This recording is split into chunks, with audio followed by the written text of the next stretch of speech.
ਨਾਨਕ ਸਿੰਘ ਦਾ novel ਟੁੱਟੀ ਵੀਣਾ। ਪਹਿਲਾ ਅੰਗ। ਇਹ ਕੀ ਬਣ ਰਿਹਾ ਅੱਜ? ਸੇਰਾ ਪਾਪਾ ਜੀ। ਸੇਰਾ?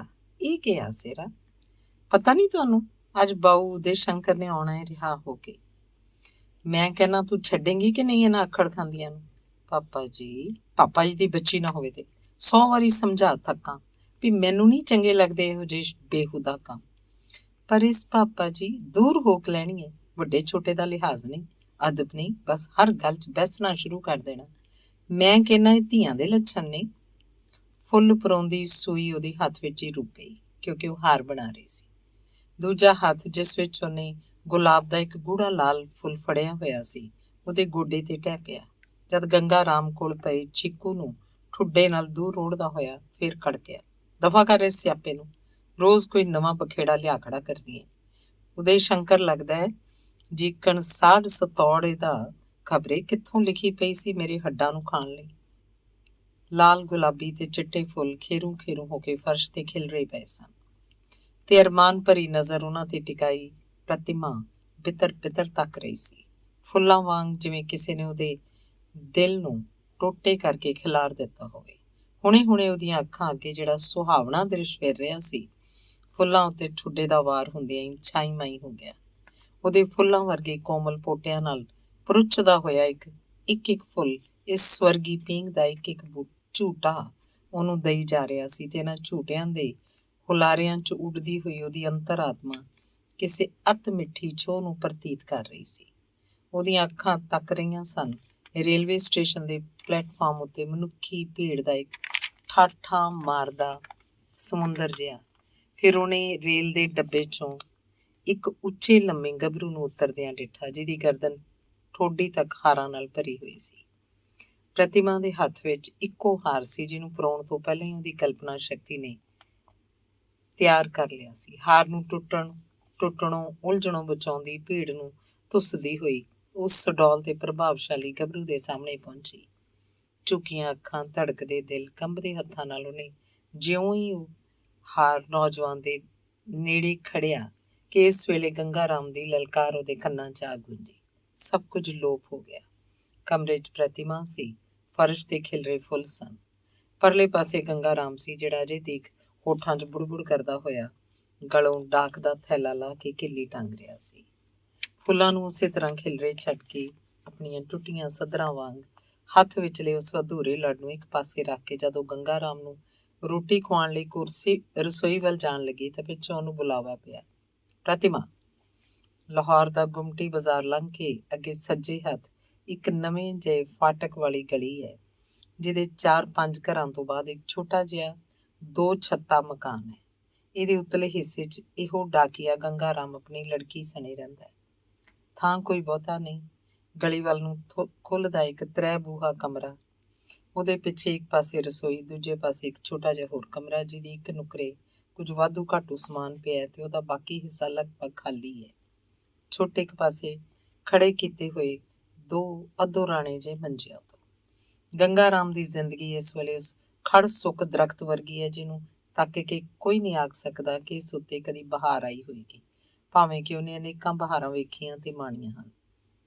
ਚਿਰ ਰੋਗੀ, ਹਰ ਵੇਲੇ ਖੰਘ ਨਾਲ ਖਾਉਂ ਖਾਉਂ ਕਰਨ ਵਾਲਾ ਪੋਸਟਮੈਨ ਜਿਹਦਾ ਕੰਮ ਹੈ ਆਪਣੇ ਝੁਕੇ ਹੋਏ ਲੱਕ ਉੱਤੇ ਥੈਲਾ ਲਟਕਾਈ ਸਾਰਾ ਦਿਨ ਬੂਹੇ ਬੂਹੇ ਫਿਰ ਕੇ ਡਾਕ ਵੰਡਣੀ ਤੇ ਜਾਂ ਫਿਰ ਅਫਸਰਾਂ ਦੀਆਂ ਝਾੜਾਂ ਖਾਣੀਆਂ। ਮੀਂਹ ਜਾਏ ਝੱਖੜ ਜਾਏ, ਸਰਦੀ ਹੋਵੇ ਭਾਵੇਂ ਗਰਮੀ, ਉਹਦਾ ਕੰਮ ਰੋਕਿਆ ਨਹੀਂ ਜਾ ਸਕਦਾ। ਅੱਜ ਜਿਸ ਭਰੇ ਹੋਏ ਥੈਲੇ ਨੂੰ ਸਾਰਾ ਟਿੱਲ ਲਾ ਕੇ ਮਸੇ ਮਸੇ ਖਾਲੀ ਕਰਦਾ ਹੈ, ਦੂਜੇ ਦਿਨ ਦਾ ਸੂਰਜ ਚੜ੍ਹਨ ਤੋਂ ਪਹਿਲਾਂ ਉਹ ਫੇਰ ਓਨਾ ਹੀ ਭਰ ਜਾਂਦਾ ਹੈ। ਫਿਰ ਇਸ ਉੱਤੇ ਵਾਧਾ ਹੈ ਕਿ ਸਾਰਾ ਧੰਦਾ ਉਹਨੂੰ ਪੈਦਲ ਤੁਰ ਕੇ ਕਰਨਾ ਪੈਂਦਾ ਹੈ, ਜਦ ਕਿ ਉਹਦੇ ਦੂਜੇ ਸਾਥੀਆਂ ਨੂੰ ਬਾਈਸਾਈਕਲ ਮਿਲੇ ਹੋਏ ਹਨ। ਇਸ ਵਿਚਾਰੇ ਨੇ ਨਾ ਬਾਈਸਾਈਕਲ ਚਲਾਉਣਾ ਸਿੱਖਿਆ ਤੇ ਨਾ ਸਵਾਰੀ ਨਸੀਬ ਹੋਈ। ਗੰਗਾ ਰਾਮ ਦੀ ਉਮਰ ਮਸਾਂ 40 ਨੂੰ ਹੀ ਅੱਪੜੀ ਹੋਏਗੀ, ਪਰ ਵੇਖਣ ਤੋਂ ਪਤਾ ਲੱਗਦਾ ਹੈ ਕਿ 50-60 ਵਰ੍ਹਿਆਂ ਦਾ। ਮਾਨਸਿਕ ਤੇ ਸਰੀਰਕ ਰੋਗ ਨੇ ਕੁਝ ਇਸ ਤਰ੍ਹਾਂ ਉਹਨੂੰ ਗ੍ਰਸਿਆ ਹੋਇਆ ਹੈ ਕਿ ਉਹਦੇ ਹੋਸ਼ ਹਵਾਸ ਅਕਸਰ ਉੱਡੇ ਹੀ ਰਹਿੰਦੇ ਹਨ। ਇਸ ਬਦਹਵਾਸੀ ਦੀ ਹਾਲਤ ਵਿੱਚ ਉਹ ਕਈ ਵਾਰ ਇੱਕ ਦੀ ਡਾਕ ਦੂਜੇ ਨੂੰ ਤੇ ਦੂਜੇ ਦੀ ਤੀਜੇ ਨੂੰ ਦੇ ਆਉਂਦਾ ਹੈ। ਜਾਂ ਜੇ ਕਿਸੇ ਨੂੰ ਮਨੀ ਆਰਡਰ ਇਸ਼ੂ ਕਰਨ ਲੱਗਾ ਤਾਂ ਕੋਈ ਨਾ ਕੋਈ ਚੀਜ਼ ਉੱਥੇ ਹੀ ਭੁੱਲ ਆਇਆ। ਇਸੇ ਤਰ੍ਹਾਂ ਪਿਛਲੇ ਸਾਲ ਉਹ ਇੱਕ ਵਾਰੀ ਰਜਿਸਟਰਡ ਚਿੱਠੀਆਂ ਦਾ ਇੱਕ ਬੰਡਲ ਹੀ ਕਿਤੇ ਗੁਆ ਆਇਆ ਸੀ, ਪਰ ਚੰਗੇ ਕਰਮਾਂ ਨੂੰ ਦੂਜੇ ਦਿਨ ਲੱਭ ਪਿਆ ਨਹੀਂ ਤਾਂ ਉਸ ਲਈ ਖਬਰੇ ਕਿੰਨੀ ਕੁ ਆਫਤ ਆਉਂਦੀ। ਦੂਜੇ ਡਾਕੀਏ ਜਿੱਥੇ ਆਪਣੇ ਇਲਾਕਿਆਂ ਦੇ ਵਪਾਰੀ ਤਬਕੇ ਪਾਸੋਂ ਇਨਾਮ ਕਰਾਮ ਲੈ ਕੇ ਹਰ ਮਹੀਨੇ ਥੋੜ੍ਹੀ ਬਹੁਤੀ ਰਕਮ ਬਣਾ ਲੈਂਦੇ ਹਨ, ਉੱਥੇ ਬਦਨਸੀਬ ਗੰਗਾ ਰਾਮ ਦਾ ਇਹ ਹਾਲ ਹੈ ਕਿ ਕੋਈ ਮਹੀਨਾ ਖਾਲੀ ਨਹੀਂ ਜਾਂਦਾ ਜਦ ਇੱਕ ਦੋ ਜੁਰਮਾਨੇ ਉਹਨੂੰ ਨਾ ਠੁੱਕ ਜਾਂਦੇ ਹੋਣ। ਕਦੀ ਕਦਾਈ ਉਤਲੇ ਅਫਸਰਾਂ ਵੱਲੋਂ ਜਿਹੜੀ ਵਾਰਨਿੰਗ ਆ ਜਾਂਦੀ ਹੈ ਉਹ ਝੁੰਗੇ 'ਚ। ਸੁਭਾਅ ਦੇ ਚਿੜਚਿੜੇਪਨ ਕਰਕੇ ਲੋਕਾਂ ਨੇ ਉਹਦਾ ਨਾਮ ਪਾਇਆ ਹੋਇਆ ਹੈ ਸੜੂ ਭਗਤ। ਰਾਹ ਜਾਂਦਿਆਂ ਜੇ ਕੋਈ ਉਹਦੀ ਤਰਸਯੋਗ ਹਾਲਤ ਤੱਕ ਕੇ ਪੁੱਛ ਪਏ, ਭਗਤ ਜੀ ਹੁਣ ਤਾਂ ਤੁਸੀਂ ਬੁੱਢੇ ਹੋ ਗਏ, ਪੈਨਸ਼ਨ ਕਦੋਂ ਤੱਕ ਹੋਣੀ ਹੈ ਤੁਹਾਡੀ, ਤਾਂ ਅੱਗੋਂ ਖਿੱਚ ਕੇ ਜਵਾਬ ਦਿੰਦਾ, ਮੜੀਆਂ 'ਚ ਜਾ ਕੇ। ਬਾਹਰ ਜਾਂਦੀ ਜਾਂਦੀ ਪ੍ਰਤਿਮਾ ਉਹਨਾਂ ਹੀ ਕਦਮਾਂ ਤੇ ਰੁਕ ਗਈ ਜਦ ਉਹਨੂੰ ਪਿੱਛੋਂ ਆਵਾਜ਼ ਪਈ। ਉਹ ਪਿਛਾਂਹ ਮੁੜੀ ਤੇ ਡਰਦੀ ਡਰਦੀ ਉੱਥੇ ਜਾ ਪਹੁੰਚੀ ਜਿੱਥੇ ਖੜੋਤਾ ਗੰਗਾ ਰਾਮ ਗਲ ਦੇ ਸਾਰੇ ਕੱਪੜੇ ਉਤਾਰ ਕੇ ਪਰਨੇ ਨਾਲ ਪਿੰਡੇ ਦਾ ਮੁੜਕਾ ਪੂੰਝ ਰਿਹਾ ਸੀ। ਇੱਕ ਤਾਂ ਚੁਮਾਸੇ ਦੇ ਦਿਨ, ਫਿਰ ਲਾਹੌਰ ਸ਼ਹਿਰ ਦੀ ਗਰਮੀ। ਸਵੇਰੇ 8 ਵਜੇ ਦਾ ਘਰੋਂ ਨਿਕਲਿਆ, ਉਹ 1 ਵਜੇ ਮੁੜਿਆ। 3 ਵਜੇ ਫਿਰ ਉਹਨੇ 2 ਮੀਲ ਪੈਦਲ ਤੁਰ ਕੇ ਸ਼ਾਮ ਦੀ ਡਾਕ ਲੈਣ ਜਾਣਾ। ਪ੍ਰਤਿਮਾ ਦਾ ਖਿਆਲ ਸੀ ਕਿ ਉਹਨੂੰ ਆਵਾਜ਼ ਸ਼ਾਇਦ ਇਸ ਮਤਲਬ ਲਈ ਪਈ ਹੈ ਕਿ ਗੰਗਾ ਰਾਮ ਦੇ ਗੁੱਸੇ ਦਾ ਕੁਝ ਹਿੱਸਾ ਅਜੇ ਬਾਕੀ ਹੋਏਗਾ ਜਿਹਨੂੰ ਉਹ ਪੂਰਾ ਕਰਨਾ ਚਾਹੁੰਦਾ ਹੈ। ਪਰ ਉਹਦਾ ਖਿਆਲ ਗਲਤ ਨਿਕਲਿਆ। ਜਦ ਗੰਗਾ ਰਾਮ ਨੇ ਪਿਆਰ ਨਾਲ ਉਹਨੂੰ ਮੰਜੇ ਤੇ ਬਿਠਾ ਲਿਆ, ਇਸ ਵੇਲੇ ਗੰਗਾ ਰਾਮ ਦੀਆਂ ਅੱਖਾਂ 'ਚ ਅਚਾਨਕ ਕਿਤਿਓਂ ਪਛਤਾਵੇ ਦੇ ਬੱਦਲ ਘੇਰ ਆਏ ਸਨ। ਵੇਖ ਬੇਟਾ, ਪ੍ਰਤਿਮਾ ਦੇ ਸਿਰ ਤੇ ਹੱਥ ਫੇਰਦਾ ਹੋਇਆ ਉਹ ਕਹਿਣ ਲੱਗਾ, ਹੁਣ ਤੂੰ ਸਿਆਣੀ ਬਿਆਣੀ ਹੈ, ਕੋਈ ਬਾਲੜੀ ਨਹੀਂ। ਦੇਸ਼ ਭਗਤਾਂ ਦਾ ਸਵਾਗਤ ਕਰਨਾ ਕੋਈ ਮਾੜਾ ਕੰਮ ਨਹੀਂ, ਪਰ ਆਪਣੀ ਪੋਜੀਸ਼ਨ ਦਾ ਖਿਆਲ ਰੱਖਣਾ ਵੀ ਤਾਂ ਜ਼ਰੂਰੀ ਹੈ। ਇਸ ਘਰ ਦੀ ਕੋਈ ਗੱਲ ਤੈਥੋਂ ਲੁਕੀ ਹੋਈ ਤੇ ਹੈ ਨਹੀਂ ਜੋ ਮੈਂ ਤੈਨੂੰ ਮੁੜ ਮੁੜ ਸਮਝਾਵਾਂ। ਸਿਆਣੇ ਕਹਿੰਦੇ ਹੁੰਦੇ ਨੇ, ਚੱਕੀ ਦਾ ਪੀਠਾ ਭਾਵੇਂ ਬਚ ਜਾਏ, ਦੰਦਾਂ ਦਾ ਪੀਠਾ ਨਹੀਂ ਬਚ ਸਕਦਾ।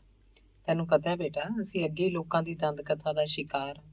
ਜਿਹਨੂੰ ਮਾਂ ਨਹੀਂ ਜਾਣਦੀ ਉਹ ਵੀ ਰਾਹ ਜਾਂਦਾ ਹੈ, ਸਾਡੇ ਉੱਤੇ ਚਿੱਕੜ ਉਧਾਲ ਜਾਂਦਾ ਹੈ।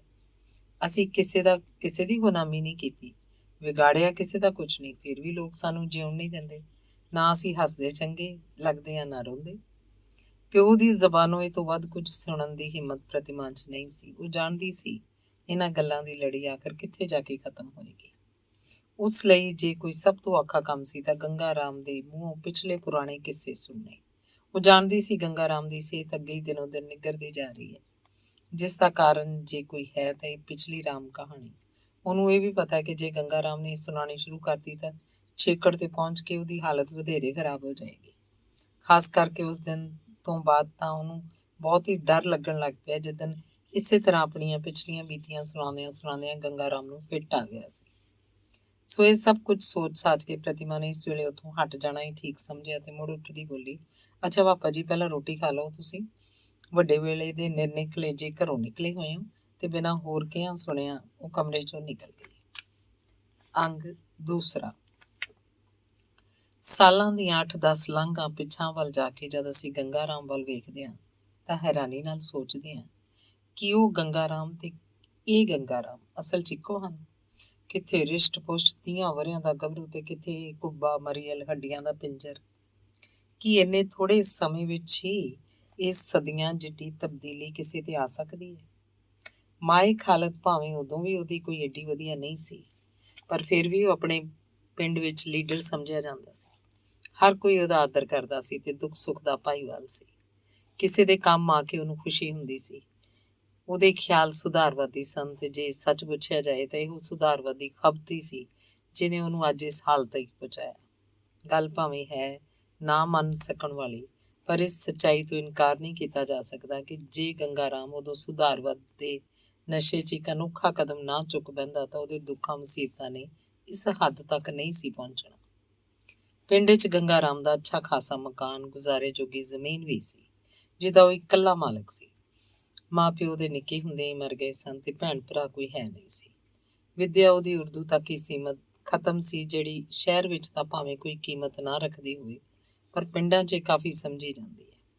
ਸਾਰੇ ਪਿੰਡਾਂ 'ਚ ਕੇਵਲ ਗੰਗਾ ਰਾਮ ਦਾ ਹੀ ਘਰ ਸੀ ਜਿੱਥੇ ਉਰਦੂ ਦੇ ਇੱਕ ਰੋਜ਼ਾਨਾ ਅਖਬਾਰ ਰਾਹੀਂ ਥਾਂ ਥਾਂ ਦੀਆਂ ਖਬਰਾਂ ਤੇ ਦੇਸ਼ ਦੀ ਪੋਲੀਟੀਕਲ ਹਾਲਤ ਦੀ ਸੌ ਪਹੁੰਚਦੀ ਸੀ। ਰੋਜ਼ ਦੁਪਹਿਰੇ ਜਦ ਅਖਬਾਰ ਆਉਣ ਦਾ ਵੇਲਾ ਹੁੰਦਾ ਤਾਂ ਗੰਗਾ ਰਾਮ ਦੇ ਘਰ ਅੱਗੇ ਪੇਂਡੂ ਸਾਊਆਂ ਦੀ ਭੀੜ ਜੁੜ ਜਾਇਆ ਕਰਦੀ ਸੀ। ਗੰਗਾ ਰਾਮ ਦੇ ਉੱਦਮ ਨਾਲ ਹੌਲੀ ਹੌਲੀ ਪੇਂਡੂਆਂ ਦੀਆਂ ਭਾਈਚਾਰਕ ਤੇ ਰਾਜਸੀ ਰੁਚੀਆਂ ਵੀ ਜਾਗਣੀਆਂ ਸ਼ੁਰੂ ਹੋ ਪਈਆਂ, ਜਿਨ੍ਹਾਂ ਨੇ ਗੰਗਾ ਰਾਮ ਨੂੰ ਆਪਣੇ ਆਲੇ ਦੁਆਲੇ ਦਾ ਲੀਡਰ ਬਣਾ ਦਿੱਤਾ ਸੀ।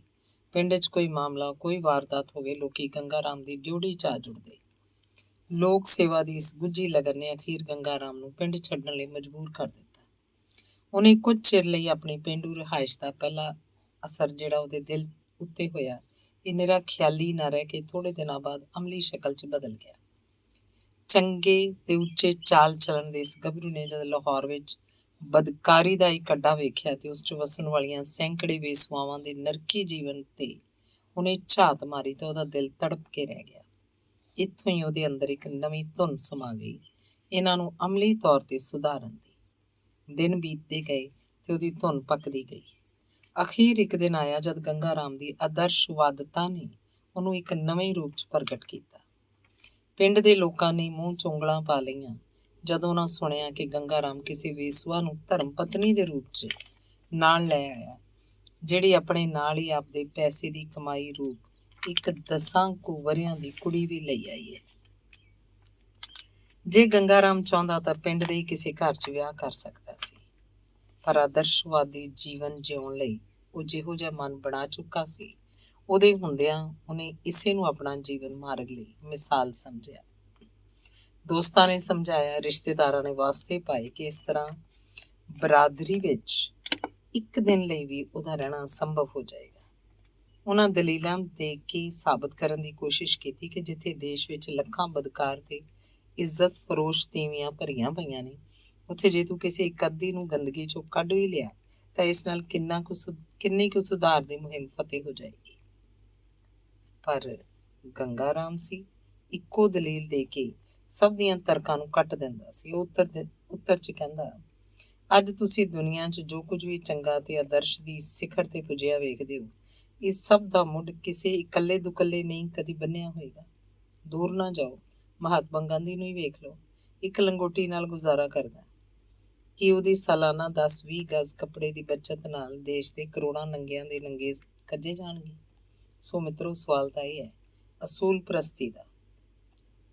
ਮੈਂ ਆਪਣੇ ਇਸ ਅਮਲ ਰਾਹੀਂ ਦੇਸ਼ ਵਾਸੀਆਂ ਦੇ ਸਾਹਮਣੇ ਇੱਕ ਮਿਸਾਲ, ਇੱਕ ਅਸੂਲ ਕਾਇਮ ਕਰਨਾ ਚਾਹੁੰਦਾ ਕਿ ਜੇ ਮੇਰੇ ਵਾਂਗ ਹੋਰ ਲੋਕ ਵੀ ਇਸ ਮੈਦਾਨ 'ਚ ਉਤਰ ਆਉਣ ਤਾਂ ਥੋੜ੍ਹੇ ਚਿਰ 'ਚ ਤੁਸੀਂ ਵੇਖੋਗੇ ਕਿ ਨਾ ਕੇਵਲ ਹਰ ਇੱਕ ਸ਼ਹਿਰ ਵਿੱਚੋਂ ਵਿਭਚਾਰ ਦੇ ਅੱਡੇ ਹੀ ਉੱਠ ਜਾਣਗੇ, ਬਲਕਿ ਇਹੋ ਤੀਵੀਆਂ ਜਿਨ੍ਹਾਂ ਨੂੰ ਅੱਜ ਤੁਸੀਂ ਅਸਮਤ ਫਰੋਸ਼ੀ ਦੀਆਂ ਦੁਕਾਨਾਂ ਤੇ ਬੈਠੀਆਂ ਵੇਖਦੇ ਹੋ, ਕਿਸੇ ਦਿਨ ਚੰਗੀਆਂ ਗ੍ਰਸਤਨਾਂ ਬਣ ਕੇ ਦੇਸ਼ ਸੁਧਾਰ ਤੇ ਲੋਕ ਸੇਵਾ ਦੇ ਕੰਮ 'ਚ ਮੋਹਰੀ ਹੋਣ ਦਾ ਫਖਰ ਕਰਨਗੀਆਂ। ਸੋਚੋ, ਉਦੋਂ ਕੀ ਸੱਚਮੁੱਚ ਤੁਹਾਡੀ ਭਾਰਤ ਭੂਮੀ ਦੇਵਤਿਆਂ ਦੀ ਪੁੰਨ ਭੂਮੀ ਨਹੀਂ ਹੋਏਗੀ? ਪਰ ਅਸਰ ਕੀ ਹੋਇਆ? ਥਿੰਦੇ ਘੜੇ ਉੱਤੇ ਪਾਣੀ ਵਾਲਾ। ਸਾਰੇ ਪਿੰਡ 'ਚ ਕੋਹਰਾਮ ਮਚ ਗਿਆ, ਐਸਾ ਕੋਹਰਾਮ ਕਿ ਜਿਹਨੇ ਗੰਗਾ ਰਾਮ ਦਾ ਪਿੰਡ 'ਚ ਰਹਿਣਾ ਦੁੱਬਰ ਬਣਾ ਦਿੱਤਾ। ਨਤੀਜਾ ਇਹ ਨਿਕਲਿਆ ਕਿ ਪਿੰਡ ਵਾਲਿਆਂ ਦੀ ਬੇਸਮਝੀ ਉੱਤੇ ਖਿੱਚਦਿਆਂ ਗੰਗਾ ਰਾਮ ਨੂੰ ਆਪਣਾ ਡੇਰਾ ਉੱਥੋਂ ਚੁੱਕ ਕੇ ਲਾਹੌਰ ਆ ਸਥਾਈ ਤੌਰ ਤੇ ਰਹਿਣਾ ਪਿਆ, ਜਿੱਥੇ ਕੋਸ਼ਿਸ਼ ਕਰਨ ਨਾਲ ਉਹਨੂੰ ਪੋਸਟਮੈਨ ਦੀ ਨੌਕਰੀ ਮਿਲ ਗਈ। ਉਸ ਤੀਵੀਂ ਦਾ ਅਸਲ ਨਾਂ ਤਾਂ ਕੁਝ ਹੋਰ ਸੀ, ਜਿਹਦੇ ਛੇਕੜ ਵਿੱਚ 22 ਸ਼ਬਦ ਲੱਗਦਾ ਸੀ, ਪਰ ਗੰਗਾ ਰਾਮ ਦੇ ਘਰ ਵਿੱਚ ਪ੍ਰਵੇਸ਼ ਕਰਦਿਆਂ ਹੀ ਜੀਵਨ ਦੇ ਨਾਲ ਉਸਦਾ ਨਾਂ ਵੀ ਬਦਲ ਦਿੱਤਾ ਗਿਆ। ਸਤਿਆਵਤੀ ਤੇ ਉਹਦੀ ਕੁੜੀ ਦਾ ਨਾਂ ਰੱਖਿਆ ਗਿਆ ਪ੍ਰਤਿਮਾ। ਇਸਤਰੀ ਸੁਭਾਵਕ ਗੁਣਾਂ ਦੇ ਲਿਹਾਜ਼ ਨਾਲ ਸਤਿਆ ਇੱਕ ਚੰਗੀ ਸੁਆਣੀ ਸਾਬਤ ਹੋਈ। ਗੰਗਾ ਰਾਮ ਉਹਨੂੰ ਅਮੀਰੀ ਭੁਲਾਏਗਾ, ਇਸ ਆਸ਼ਾ ਨੂੰ ਦਿਲ 'ਚ ਲੈ ਕੇ ਉਹ ਨਹੀਂ ਸੀ ਆਈ। ਉਹਦੇ ਆਉਣ ਦਾ ਵੱਡਾ ਕਾਰਨ ਇੱਕ ਹੋਰ ਸੀ। ਆਪਣੀ ਬਾਬਤ ਤਾਂ ਉਹਨੂੰ ਚੇਤਾ ਵੀ ਨਹੀਂ ਸੀ ਕਿ ਕਦੋਂ ਤੇ ਕਿਹੜੇ ਤਰੀਕਿਆਂ ਨਾਲ ਉਹਨੂੰ ਪਾਪਪੁਰੀ 'ਚ ਘਸੀਟ ਲਿਆਂਦਾ ਗਿਆ। ਹਾਂ, ਇੰਨੀ ਕੁ ਸੂਹ ਉਹਨੂੰ ਮਿਲ ਗਈ ਸੀ ਕਿ ਉਹ ਕਿਸੇ ਚੰਗੇ ਇੱਜ਼ਤਦਾਰ ਖਾਨਦਾਨ 'ਚੋਂ ਹੈ। ਸੰਭਵ ਸੀ ਕਿ ਆਪਣੀ ਬਾਕੀ ਉਮਰ ਵੀ ਉਹ ਉਸੇ ਬੇਹਯਾਈ ਦੀ ਦੁਨੀਆ 'ਚ ਕੱਟ ਲੈਂਦੀ, ਪਰ ਇਸ ਗੱਲ ਨੇ ਉਹਨੂੰ ਉਪਰਾਮ ਕਰ ਦਿੱਤਾ ਸੀ ਕਿ ਉਹਦੀ ਇਹੋ ਸੰਤਾਨ, ਜਿਹਨੂੰ ਉਦੋਂ 10ਵਾਂ ਵਰ੍ਹਾ ਚੜ੍ਹ ਪਿਆ ਸੀ, ਇਹੋ ਪ੍ਰਤਿਮਾ ਜਿਹਨੂੰ ਕੁਦਰਤ ਨੇ ਸੁੰਦਰਤਾ ਦੀ ਦੌਲਤ ਨਾਲ ਮਾਲਾਮਾਲ ਕਰਕੇ ਦੁਨੀਆ 'ਚ ਭੇਜਿਆ ਸੀ, ਸੱਚਮੁੱਚ ਹੀ ਪ੍ਰਤਿਮਾ ਸੁਹੱਪਣ ਦੀ ਇੱਕ ਪ੍ਰਤਿਮਾ ਹੀ ਸੀ।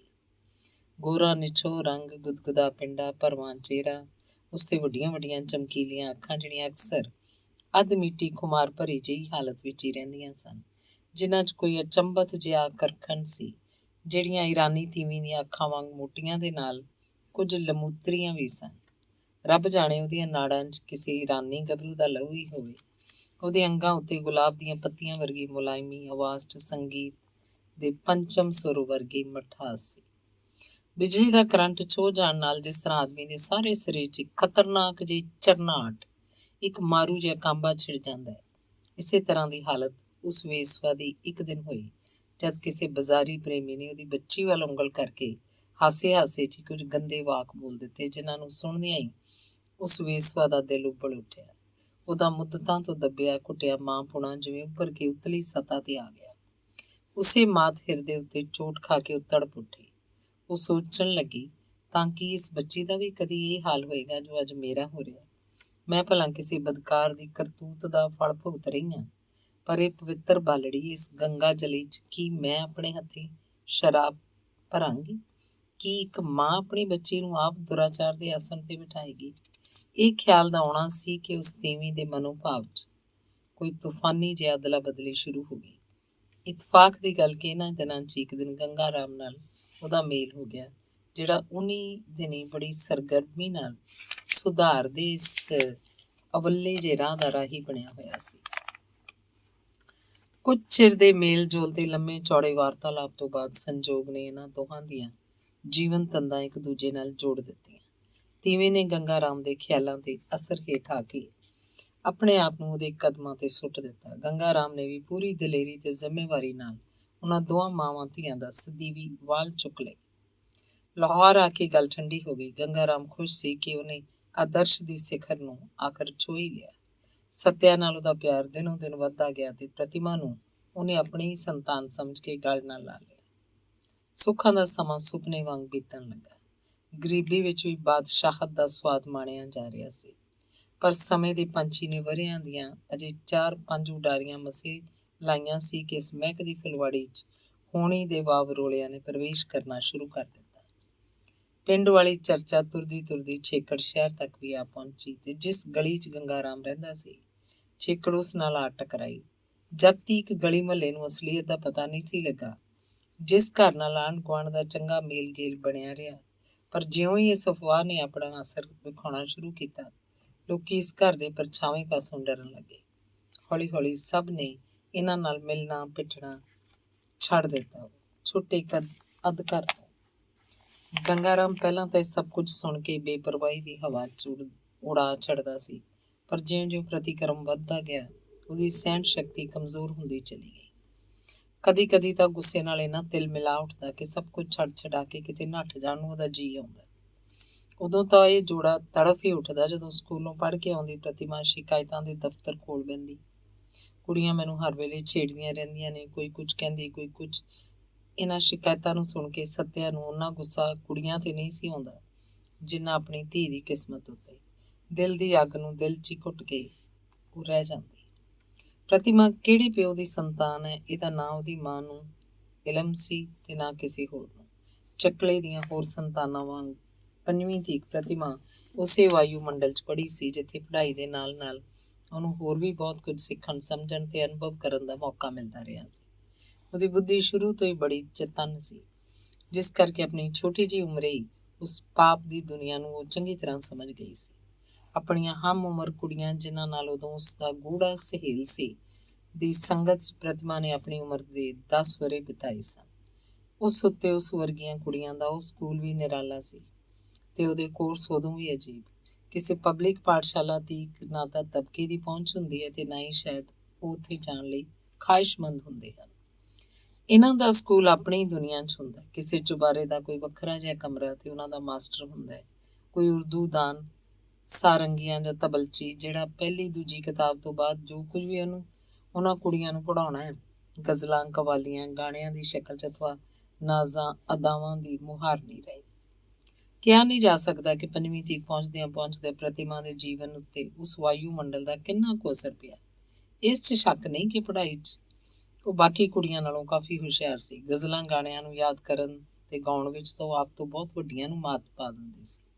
ਗੰਗਾ ਰਾਮ ਦੇ ਘਰ ਆ ਕੇ ਪ੍ਰਤਿਮਾ ਨੂੰ ਪੰਜਵੀਂ ਦੀ ਥਾਂ ਤੀਜੀ 'ਚ ਦਾਖਲ ਹੋਣਾ ਪਿਆ, ਜਿੱਥੋਂ ਕੁਝ ਆਪਣੀ ਹਿੰਮਤ ਨਾਲ ਤੇ ਕੁਝ ਗੰਗਾ ਰਾਮ ਦੀ ਮਦਦ ਨਾਲ ਉਹ ਜਮਾਤਾਂ ਚੜ੍ਹਦੀ ਅਖੀਰ 8ਵੀਂ ਤੱਕ ਜਾ ਪਹੁੰਚੀ। ਉਦੋਂ ਉਹਨੂੰ 15ਵਾਂ ਵਰ੍ਹਾ ਚੜ੍ਹ ਪਿਆ ਸੀ, ਪਰ 8ਵੀਂ ਤੋਂ ਅੱਗੇ ਪ੍ਰਤਿਮਾ ਦੀ ਪੜ੍ਹਾਈ ਜਾਰੀ ਨਾ ਰਹਿ ਸਕੀ। 9ਵੀਂ ਚੜ੍ਹਨ ਤੋਂ ਪਹਿਲਾਂ ਹੀ ਸਕੂਲ ਉਹਨੂੰ ਛੱਡਣਾ ਪੈ ਗਿਆ। ਪੜ੍ਹਾਈ ਵੱਲੋਂ ਉਹਦਾ ਦਿਲ ਇੰਨਾ ਖੱਟਾ ਹੋ ਗਿਆ ਕਿ ਸਕੂਲ ਦਾ ਨਾਂ ਸੁਣ ਕੇ ਉਹਨੂੰ ਤਾਪ ਚੜ੍ਹ ਜਾਂਦਾ ਸੀ। ਜਦ ਤੀਕ ਪ੍ਰਤਿਮਾ ਦੀ ਉਮਰ ਵਿਆਹੁਣ ਯੋਗ ਨਹੀਂ ਸੀ ਹੋਈ, ਤਦ ਤੀਕ ਤੱਕ ਕਿਸੇ ਤਰ੍ਹਾਂ ਵਕਤ ਨੂੰ ਧੱਕਾ ਦਿੱਤਾ ਜਾਂਦਾ ਰਿਹਾ। ਪਰ ਉਹਦੇ 15ਵੇਂ ਵਰ੍ਹੇ 'ਚ ਪੈਰ ਧਰਦਿਆਂ ਇੱਕ ਨਵੀਂ ਚਿੰਤਾ ਨੇ ਗੰਗਾ ਰਾਮ ਤੇ ਸੱਤਿਆ ਦਾ ਲਹੂ ਪੀਣਾ ਸ਼ੁਰੂ ਕਰ ਦਿੱਤਾ।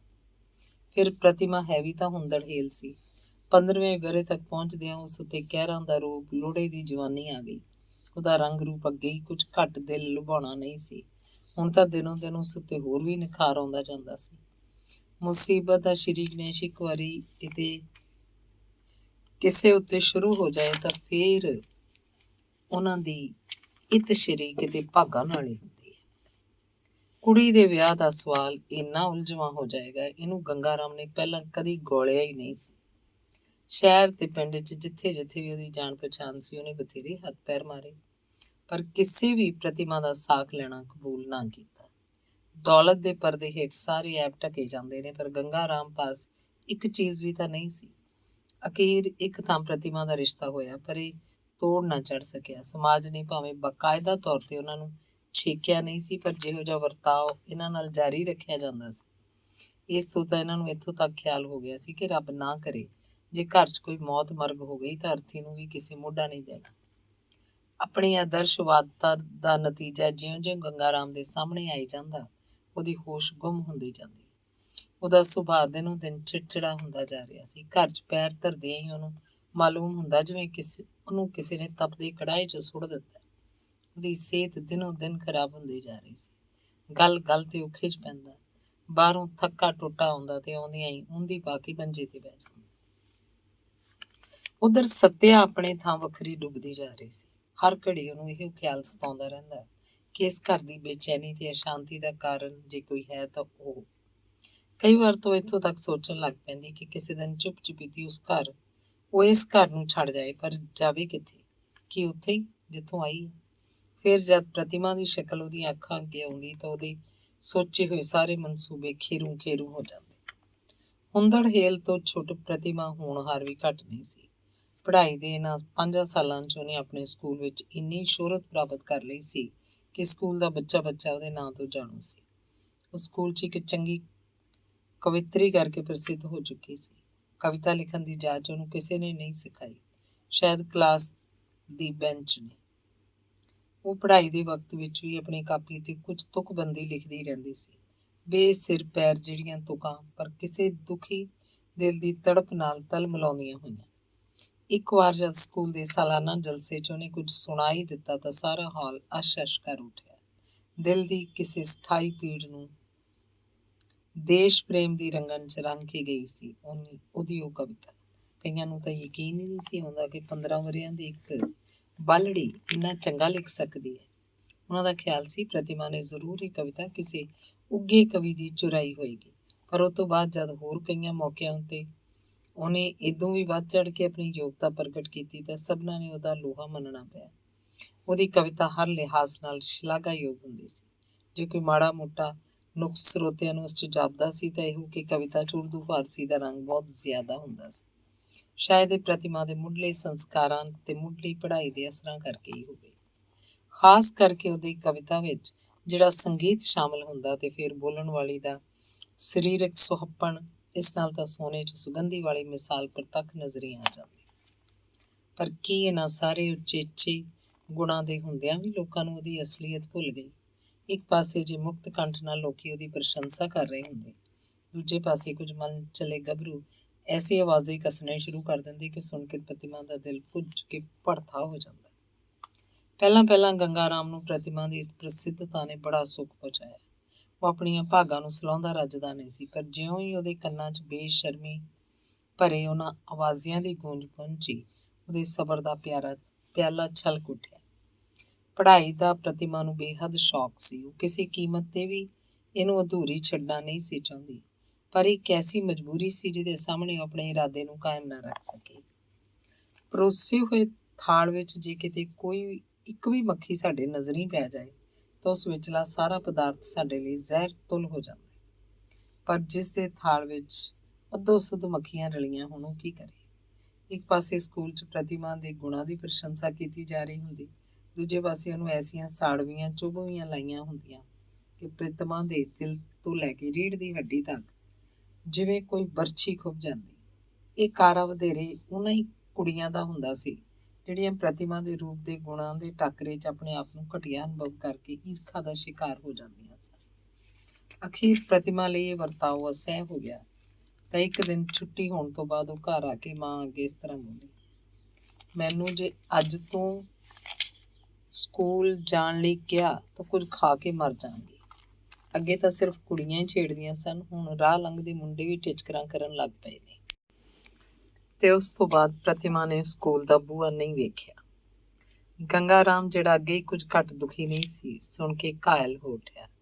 ਉਹਨੇ ਵੇਖਿਆ ਨਾ ਤਾਂ ਪੈਂਦੀ ਸੱਟੇ ਪ੍ਰਤਿਮਾ ਦੀ ਮਾਂ ਨੂੰ ਕੁਝ ਐਸੀਆਂ ਗੱਲਾਂ ਕਹਿ ਗਿਆ ਜਿਨ੍ਹਾਂ ਦੀ ਉਸ ਤੋਂ ਵਿਚਾਰੀ ਕਦੀ ਵੀ ਆਸ ਨਹੀਂ ਸੀ ਕਰ ਸਕਦੀ। ਕ੍ਰੋਧ ਚੰਡਾਲ ਹੁੰਦਾ ਹੈ, ਇਹ ਆ ਕੇ ਆਦਮੀ ਦੀ ਮੱਤ ਨਾ ਮਾਰ ਦੇ ਤਾਂ ਫਿਰ ਚੰਡਾਲ ਹੀ ਕਾਹਦਾ। ਸੱਤਿਆ ਦੀ ਆਤਮਾ ਪਤੀ ਦਾ ਇਹ ਤਾਨਾ ਸਹਾਰ ਨਾ ਸਕੀ। ਇਹ ਤੇਰੀਆਂ ਕੀਤੀਆਂ ਮੇਰੇ ਅੱਗੇ ਆ ਰਹੀਆਂ ਨੇ। ਸੜ ਜਾਏ ਉਹ ਵੇਲਾ ਜਦੋਂ ਮੈਂ ਤੈਨੂੰ ਘਰ ਵਾੜ ਕੇ ਬਦਕਿਸਮਤੀ ਖਰੀਦ ਬੈਠਾ। ਆਤਮਾ ਤੇ ਜਦ ਕਿਤੋਂ ਸਿੱਧਾ ਵਾਰ ਹੁੰਦਾ ਤਾਂ ਜ਼ਬਾਨ ਆਪਣਾ ਕੰਮ ਕਰਨਾ ਛੱਡ ਪੈਂਦੀ ਹੈ। ਪਤੀ ਦੇ ਉੱਤਰ 'ਚ ਸੱਤਿਆ ਟਸ ਤੋਂ ਮਸ ਨਾ ਹੋਈ। ਅੰਦਰੋਂ ਅੰਦਰ ਜ਼ਹਿਰ ਦੇ ਘੁੱਟਾਂ ਵਾਂਗ ਪੀ ਗਈ। ਗੱਲ ਵੱਧ ਜਾਣ ਦੇ ਡਰੋਂ ਉਪਰੋਕਤ ਸੜੀਆਂ ਭੁੱਜੀਆਂ ਕਹਿ ਕੇ ਗੰਗਾ ਰਾਮ ਬਾਹਰ ਨਿਕਲ ਗਿਆ। ਚੌਖੀ ਰਾਤ ਗਈ, ਜਦ ਘਰ ਮੁੜਿਆ ਤਾਂ ਪਰਛਾਵੇਂ ਨਾਲ ਉਹਦਾ ਲੂੰ ਕੁਰਲਾ ਰਿਹਾ ਸੀ। ਆਪਣੀ ਧੱਕੇਸ਼ਾਹੀ ਬਾਰੇ ਉਹ ਜਿੰਨਾ ਸੋਚਦਾ ਓਨਾ ਹੀ ਸ਼ਰਮ ਨਾਲ ਗਰਕਦਾ ਜਾਂਦਾ। ਉੱਤਰ 'ਚ ਜੇ ਸੱਤਿਆ ਵੀ ਉਹਨੂੰ 2-4 ਸੁਣਾ ਦਿੰਦੀ ਤਾਂ ਸ਼ਾਇਦ ਗੰਗਾ ਰਾਮ ਦੀ ਹਾਲਤ ਇੰਨੀ ਭੈੜੀ ਨਾ ਹੋ ਜਾਂਦੀ। ਪਰ ਉਹਦੀ ਖਾਮੋਸ਼ੀ, ਉਹਦੀਆਂ ਅੱਖਾਂ ਦੀ ਨਿਰਦੋਸ਼ ਤੇ ਬੇਵਸ ਤੱਕਣੀ, ਇਹ ਐਸੀਆਂ ਚੀਜ਼ਾਂ ਸਨ ਜਿਨ੍ਹਾਂ ਨੇ ਭੁਚਾਲ ਦਾ ਮਾਰੂ ਝਟਕਾ ਬਣ ਕੇ ਗੰਗਾ ਰਾਮ ਦਾ ਸਾਰਾ ਅੰਦਰ ਹਿਲਾ ਦਿੱਤਾ। ਉਹਨੇ ਰਸਤੇ ਵਿੱਚ ਹੀ ਫੈਸਲਾ ਕਰ ਲਿਆ ਸੀ ਕਿ ਘਰ ਪਹੁੰਚ ਕੇ ਸਭ ਤੋਂ ਪਹਿਲਾ ਕੰਮ ਜਿਹੜਾ ਉਹਨੇ ਕਰਨਾ ਹੈ ਉਹ ਹੈ ਸੱਤਿਆ ਦੇ ਪੈਰਾਂ ਤੇ ਡਿੱਗ ਕੇ ਮਾਫੀ ਮੰਗਣੀ। ਪਰ ਬਦਕਿਸਮਤੀ ਨੇ ਮੌਕਾ ਹੀ ਨਾ ਹੋਣ ਦਿੱਤਾ। ਘਰ ਪਹੁੰਚ ਕੇ ਉਹਨੇ ਜੋ ਕੁਝ ਵੇਖਿਆ ਇਹ ਉਸ ਨਾਲੋਂ ਵੀ ਦਰਦਨਾਕ ਸੀ ਜੋ ਕੁਝ ਉਹ ਵੇਖ ਕੇ ਘਰੋਂ ਬਾਹਰ ਗਿਆ ਸੀ। ਪ੍ਰਤਿਮਾ ਨੇ ਰੋ ਰੋ ਅੱਖਾਂ ਸੁਜਾ ਲਈਆਂ ਸਨ ਤੇ ਗਲਾ ਉਹਦਾ ਖੁਸ਼ਕ ਹੋ ਰਿਹਾ ਸੀ। ਇਹ ਤੋਂ ਪਹਿਲਾਂ ਕਿ ਪ੍ਰਤਿਮਾ ਪਾਸੋਂ ਕੁਝ ਪੁੱਛਦਾ, ਸਾਹਮਣੇ ਖੁੱਲੇ ਪਏ ਇੱਕ ਕਾਗਜ਼ ਤੇ ਉਹਦੀ ਨਜ਼ਰ ਪਈ। ਝਟਪਟ ਚੁੱਕ ਕੇ ਉਹਨੇ ਪੜ੍ਹਨਾ ਸ਼ੁਰੂ ਕੀਤਾ। ਮੇਰੀ ਬਦਨਸੀਬ ਬੱਚੀ, ਅੱਜ ਤੇਰੇ ਪਿਓ ਨੇ ਜੋ ਕੁਝ ਤੇਰੇ ਸਾਹਮਣੇ ਮੈਨੂੰ ਕਿਹਾ ਉਹ ਸੱਚ ਹੈ। ਜ਼ਰਾ ਵੀ ਉਸ ਵਿੱਚ ਝੂਠ ਨਹੀਂ। ਬੇਸ਼ੱਕ ਮੇਰੇ ਹੀ ਕਰਕੇ ਅੱਜ ਇਹ ਘਰ ਦੋਜ਼ਖ ਬਣਿਆ ਹੋਇਆ ਹੈ। ਮੈਂ ਹੀ ਤੇਰੀ ਤੇ ਤੇਰੇ ਪਿਓ ਦੀ ਦੁਨੀਆ ਨੂੰ ਬਰਬਾਦ ਕਰਨ ਦੀ ਕਸੂਰਵਾਰ ਹਾਂ। ਕਾਸ਼ ਮੈਨੂੰ ਪਹਿਲਾਂ ਪਤਾ ਹੁੰਦਾ, ਪਰ ਵਕਤ ਗਿਆ ਹੋਇਆ ਹੱਥ ਨਹੀਂ ਆ ਸਕਦਾ। ਹੁਣ ਹੋਰ ਨਹੀਂ ਜਰਿਆ ਜਾਂਦਾ। ਨਾ ਤੇਰਾ ਦੁੱਖ ਵੇਖ ਸਕਦੀ ਹਾਂ ਤੇ ਨਾ ਤੇਰੇ ਪਿਓ ਦਾ। ਅੱਜ ਮੈਂ ਸਦਾ ਲਈ ਉੱਥੇ ਜਾ ਰਹੀ ਹਾਂ ਜਿੱਥੋਂ ਮੁੜ ਕੇ ਕਦੀ ਨਹੀਂ ਆਵਾਂਗੀ। ਜਾਣ ਤੋਂ ਪਹਿਲਾਂ ਇੱਕ ਵਾਰੀ ਤੈਨੂੰ ਛਾਤੀ ਨਾਲ ਲਾ ਕੇ ਰਜਵਾਂ ਪਿਆਰ ਕਰ ਲੈਂਦੀ ਤਾਂ ਸ਼ਾਇਦ ਮੇਰੀ ਜਾਨ ਸੁਖਾਲੀ ਨਿਕਲਦੀ, ਪਰ ਇਹ ਨਹੀਂ ਕਰ ਸਕਦੀ। ਇਹ ਮੇਰੇ ਵੱਸੋਂ ਬਾਹਰ ਹੈ। ਦਿਲ ਭਰ ਆਇਆ ਬੇਟੀ, ਹੋਰ ਕੁਝ ਨਹੀਂ ਲਿਖ ਸਕਦੀ। ਸੱਤਿਆ ਨੂੰ ਢੂੰਡਣ ਲਈ ਗੰਗਾ ਰਾਮ ਨੇ ਜਿੰਨੀ ਦੌੜ ਭੱਜ ਕੀਤੀ, ਉਹਦਾ ਛੋਟੇ ਤੋਂ ਕੁਝ ਵੀ ਸਿੱਟਾ ਨਾ ਨਿਕਲਿਆ ਕਿ ਦੂਜੇ ਦਿਨ ਸੱਤਿਆ ਦੀ ਲੋਥ ਨਹਿਰ 'ਚੋਂ ਲੱਭੀ। ਪ੍ਰਤਿਮਾ ਦੀ ਦੁਨੀਆ ਖਾਲੀ ਹੋ ਗਈ। ਹੁਣ ਉਸ ਲਈ ਜੇ ਇਸ ਦੁਨੀਆ 'ਚ ਆਪਣਾ ਕਹਿਣ ਵਾਲਾ ਕੋਈ ਬਾਕੀ ਸੀ ਤਾਂ ਇਹੋ ਗੰਗਾ ਰਾਮ ਦਾ ਦਮ, ਜਿਹੜਾ ਉਸ ਵੇਲੇ ਨਾ ਮੋਇਆਂ 'ਚ ਸੀ ਨਾ ਜਿਉਂਦਿਆਂ 'ਚ। ਮੌਤ ਦੇ ਦਿਨ ਕਿਸ ਤਰ੍ਹਾਂ ਕੱਟੇ ਜਾਣ, ਇਹੋ ਇੱਕ ਨਿਸ਼ਾਨਾ ਗੰਗਾ ਰਾਮ ਦੇ ਸਾਹਮਣੇ ਸੀ। ਤੇ ਜਾਂ ਫਿਰ ਪ੍ਰਤਿਮਾ ਦੀ ਚਿੰਤਾ, ਜਿਹੜੀ ਸੈਂਕੜੇ ਮਨਾਂ ਦਾ ਬੋਝ ਬਣ ਕੇ ਹਰ ਵੇਲੇ ਉਹਦੇ ਦਿਲ ਤੇ ਲੱਦੀ ਰਹਿੰਦੀ। ਉਹਦਾ ਸਰੀਰ ਸੁੱਕ ਕੇ ਕਾਨਿਆਂ ਦਾ ਘੋੜਾ ਰਹਿ ਗਿਆ। ਅੱਗੇ ਉਹਨੂੰ ਸਿਰਫ ਖੰਘ ਹੀ ਆਉਂਦੀ ਸੀ, ਫਿਰ ਕਦੀ ਕਦਾਈ ਫਿੱਟ ਵੀ ਆਉਣੇ ਸ਼ੁਰੂ ਹੋ ਗਏ। ਸੁਭਾਅ ਦਾ ਅੱਗੇ ਘੱਟ ਕਰੋਧੀ ਨਹੀਂ ਸੀ, ਹੁਣ ਤਾਂ ਕਿਸੇ ਦੀ ਜ਼ਰਾ ਜਿੰਨੀ ਗੱਲ ਉਹਨੂੰ ਨਹੀਂ ਸੁਖਾਉਂਦੀ, ਨਾ ਚੰਗੀ ਨਾ ਮੰਦੀ। ਇਹ ਤਾਂ ਉਹ ਸਮਝ ਹੀ ਚੁੱਕਾ ਹੈ ਕਿ ਉਹਦੀ ਜ਼ਿੰਦਗੀ ਹੁਣ ਕੰਧੀ ਉੱਤੇ ਰੁੱਖੜੇ ਬਰਾਬਰ ਹੀ ਹੈ। ਪਤਾ ਨਹੀਂ ਕਿਸ ਘੜੀ ਉਹਦੀ ਫੂਕ ਨਿਕਲ ਜਾਏ। ਉਹਨੂੰ ਜਿਉਂਦੇ ਰਹਿਣ ਦੀ ਨਾ ਕੋਈ ਖਾਹਿਸ਼ ਹੈ ਤੇ ਨਾ ਹੀ ਇਸ 'ਚ ਕੋਈ ਸਵਾਦ ਉਸ ਲਈ ਰਹਿ ਗਿਆ। ਪਰ ਫਿਰ ਵੀ ਉਹ ਹਾਲੇ ਉੱਚਰ ਤੀਕ ਮਰਨਾ ਨਹੀਂ ਚਾਹੁੰਦਾ ਜਦ ਤੀਕ ਪ੍ਰਤਿਮਾ ਦੇ ਹੱਥ ਪੀਲੇ ਨਹੀਂ ਹੋ ਜਾਂਦੇ। ਜਵਾਨ ਕੁੜੀ ਨੂੰ ਉਹ ਛੱਡੇ ਵੀ ਕਿਹਦੇ ਆਸਰੇ। ਸਮਾਜਿਕ ਲੱਜ ਨਾ ਹੁੰਦੀ ਤਾਂ 4 ਦਿਨ ਕਿਸੇ ਰਿਸ਼ਤੇਦਾਰ ਕੋਲੇ ਛੱਡ ਦਿੰਦਾ, ਪਰ ਇਸ ਹਾਲਤ ਵਿੱਚ ਰੱਖਣਾ ਤਾਂ ਕੀ, ਕੋਈ ਇਹਦੀ ਕੁੜੀ ਦਾ ਪਰਛਾਵਾਂ ਲੈਣ ਨੂੰ ਵੀ ਤਿਆਰ ਨਹੀਂ ਸੀ। ਫਿਰ ਉਹਦਾ ਧੰਦਾ ਇਹੋ ਜਿਹਾ ਹੈ ਕਿ ਸਵੇਰ ਤੋਂ ਸ਼ਾਮ ਤੱਕ ਉਹਨੂੰ ਘਰੋਂ ਬਾਹਰ ਰਹਿਣਾ ਪੈਂਦਾ ਹੈ। ਜਿੰਨਾ ਚਿਰ ਉਹ ਬਾਹਰ ਰਹਿੰਦਾ ਉਹਦਾ ਸਾਹ ਸੁੱਕਿਆ ਰਹਿੰਦਾ। ਜਵਾਨੀ ਦਾ ਉਭਾਰ, ਸੁਹੱਪਣ ਦਾ ਨਿਖਾਰ ਤੇ ਨਾਲੋਂ ਨਾਲ ਸਾਹਿਤਿਕ ਯੋਗਤਾ ਦੀ ਧਾਕ, ਇਹ ਤਿੰਨੋਂ ਚੀਜ਼ਾਂ ਕਿਸੇ ਦੀ ਜਵਾਨ ਲੜਕੀ ਲਈ ਫਖਰ ਦਾ ਕਾਰਨ ਹੋ ਸਕਦੀਆਂ ਹਨ, ਪਰ ਪ੍ਰਤਿਮਾ ਲਈ ਇਹੋ ਚੀਜ਼ਾਂ ਜਾਨ ਦਾ ਖੌਅ ਹੋ ਚੁੱਕੀਆਂ ਸਨ। ਅੱਗੇ ਤਾਂ ਕਿਸੇ ਨੂੰ ਪਤਾ ਸੀ ਕਿਸੇ ਨੂੰ ਨਹੀਂ, ਪਰ ਇੱਧਰ ਕੁਝ ਚਿਰ ਤੋਂ ਜਿਉਂ-ਜਿਉਂ ਉਹਦਾ ਸਾਹਿਤਿਕ ਹੁਨਰ ਚਮਕਦਾ ਗਿਆ, ਨਾਲੋਂ ਨਾਲ ਉਹਦੀ ਖਾਨਦਾਨੀ ਤਸਵੀਰ ਵੀ ਲੋਕਾਂ ਦੇ ਸਾਹਮਣੇ ਉਘੜਦੀ ਚਲੀ ਗਈ। ਭਾਵੇਂ ਪ੍ਰਤਿਮਾ ਚੰਗਾ ਭਲਾ ਜਾਣਦੀ ਸੀ ਕਿ ਗੰਗਾ ਰਾਮ ਨੇ ਉਹਦਾ ਇਹ ਢੰਗ ਪਸੰਦ ਨਹੀਂ। ਓਕਾ ਨਹੀਂ ਚਾਹੁੰਦਾ ਕਿ ਪਬਲਿਕ ਸਟੇਜਾਂ ਤੇ ਜਾ ਕੇ ਪ੍ਰਤਿਮਾ ਲੋਕਾਂ ਦੀਆਂ ਟੋਕਾਂ ਮਜ਼ਾਕਾਂ ਦਾ ਸ਼ਿਕਾਰ ਬਣੇ, ਪਰ ਇਹ ਮਾਸੂਮ ਬੱਚੀ ਦਾ ਦਿਲ ਟੁੱਟ ਜਾਏਗਾ ਜਦ ਇਹ ਖਿਆਲ ਉਹਦੇ ਸਾਹਮਣੇ ਆਉਂਦਾ ਤਾਂ ਨਾ ਚਾਹੁੰਦਿਆਂ ਹੋਇਆਂ ਵੀ ਉਹਨੂੰ ਪ੍ਰਤਿਮਾ ਦੀ ਮੰਗ ਕਦੀ ਨਾ ਕਦੀ ਕਬੂਲਣੀ ਪੈਂਦੀ ਸੀ। ਪਰ ਇੱਧਰ ਕੁਝ ਚਿਰ ਤੋਂ ਲੋਕਾਂ ਦੇ ਅਤ ਕਠੋਰ ਵਰਤਾਓ ਕਾਰਨ ਉਹ ਬਹੁਤ ਹੀ ਖਿਝ ਗਿਆ, ਇੰਨਾ ਕਿ ਕਿਸੇ ਪਬਲਿਕ ਜਲਸੇ ਜਲੂਸ ਦਾ ਨਾਂ ਸੁਣ ਕੇ ਉਹ ਗੁੱਸੇ 'ਚ ਕੱਪੜਿਆਂ ਤੋਂ ਬਾਹਰ ਹੋ ਜਾਂਦਾ। ਉਹਨੂੰ ਖਤਰਾ ਬਹੁਤ ਤਾਂ ਇਹ ਹੁੰਦਾ ਕਿ ਪ੍ਰਤਿਮਾ ਉੱਥੇ ਜਾਣ ਤੇ ਜਾ ਕੇ ਕੁਝ ਬੋਲਣ ਲਈ ਜ਼ਰੂਰ ਉਸ ਪਾਸੋਂ ਮੰਗ ਕਰੇਗੀ। ਅੰਗ ਤੀਸਰਾ ਤੇ ਇਸ ਸੇਰੇ ਮਤਲਬ ਹਾਰ ਦਾ ਇਤਿਹਾਸ।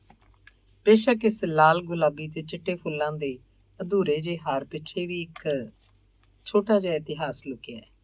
ਪ੍ਰਤਿਮਾ ਦੀ ਜੀਵਨੀ ਤਦ ਤੀਕ ਅਗਾਂਹ ਟੁਰ ਨਹੀਂ ਸਕਦੀ ਜਦ ਤੀਕ ਇਹਦੇ ਇਤਿਹਾਸ ਉੱਤੇ ਇੱਕ ਫਿਰਤੂ ਜੀ ਨਜ਼ਰ ਨਾ ਮਾਰ ਲਈ ਜਾਏ। ਇੱਕ ਵੇਰਾਂ ਦਾ ਜ਼ਿਕਰ ਹੈ। ਪੰਡਤ ਜਵਾਹਰ ਲਾਲ ਨਹਿਰੂ ਨੂੰ ਉਦੋਂ ਲਾਹੌਰ ਵਿੱਚ ਆਉਣਾ ਸੀ। ਸਾਰਾ ਸ਼ਹਿਰ ਵਹੁਟੀ ਵਾਂਗ ਸਜਾਇਆ ਗਿਆ। ਵੰਨ ਸੁਵੰਨੀਆਂ ਝੰਡੀਆਂ ਤੇ ਤ੍ਰੈ ਰੰਗੇ ਝੰਡਿਆਂ ਨੇ ਹਰ ਪਾਸੇ ਛਾਂ ਕੀਤੀ ਸੀ। ਪ੍ਰਤਿਮਾ ਨੇ ਵੀ ਸੋਚ ਸੁਣੀ। ਉਹਦੇ ਦਿਲ 'ਚ ਵੀ ਪੰਡਤ ਜੀ ਦੇ ਦਰਸ਼ਨਾਂ ਦੀ ਚਾਹ ਪੈਦਾ ਹੋਈ।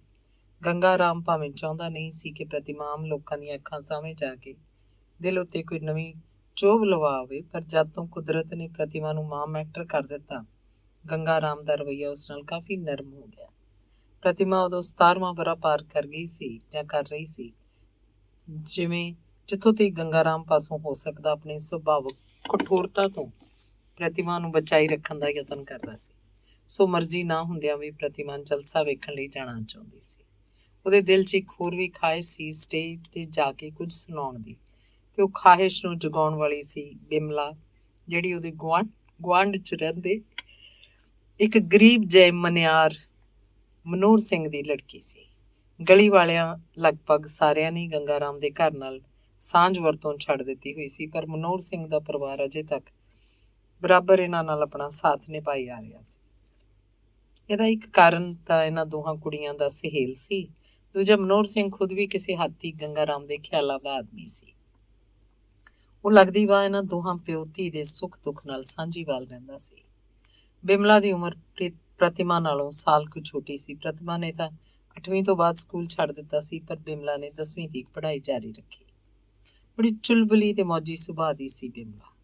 ਭਾਵੇਂ ਉਹ ਬਹੁਤ ਸੋਹਣੀਆਂ ਕੁੜੀਆਂ 'ਚੋਂ ਨਹੀਂ ਸੀ ਕਹੀ ਜਾ ਸਕਦੀ, ਤਾਂ ਵੀ ਉਹਦਾ ਦੋਹਰਾ ਪਿੰਡਾ ਤੇ ਮਨ ਭਾਉਂਦੇ ਨਕਸ਼ ਵੇਖ ਕੇ ਕੋਈ ਉਹਨੂੰ ਬਦਸ਼ਕਲ ਨਹੀਂ ਸੀ ਆਖ ਸਕਦਾ।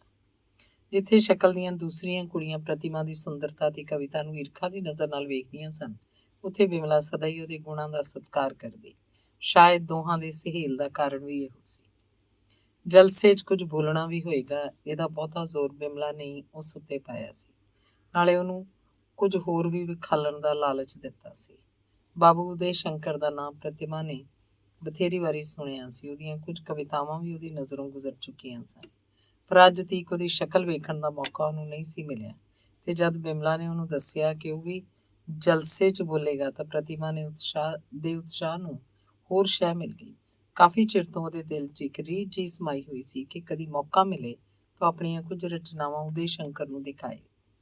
ਬਿਮਲਾ, ਜਿਹੜੀ ਕਈ ਵਾਰੀ ਉਦੇ ਸ਼ੰਕਰ ਨੂੰ ਸਟੇਜ ਤੋਂ ਬੋਲਦਾ ਸੁਣ ਚੁੱਕੀ ਸੀ, ਸਮੇਂ-ਸਮੇਂ ਬੜੇ ਸਵਾਦ ਨਾਲ ਪ੍ਰਤਿਮਾ ਪਾਸ ਉਹਦੀਆਂ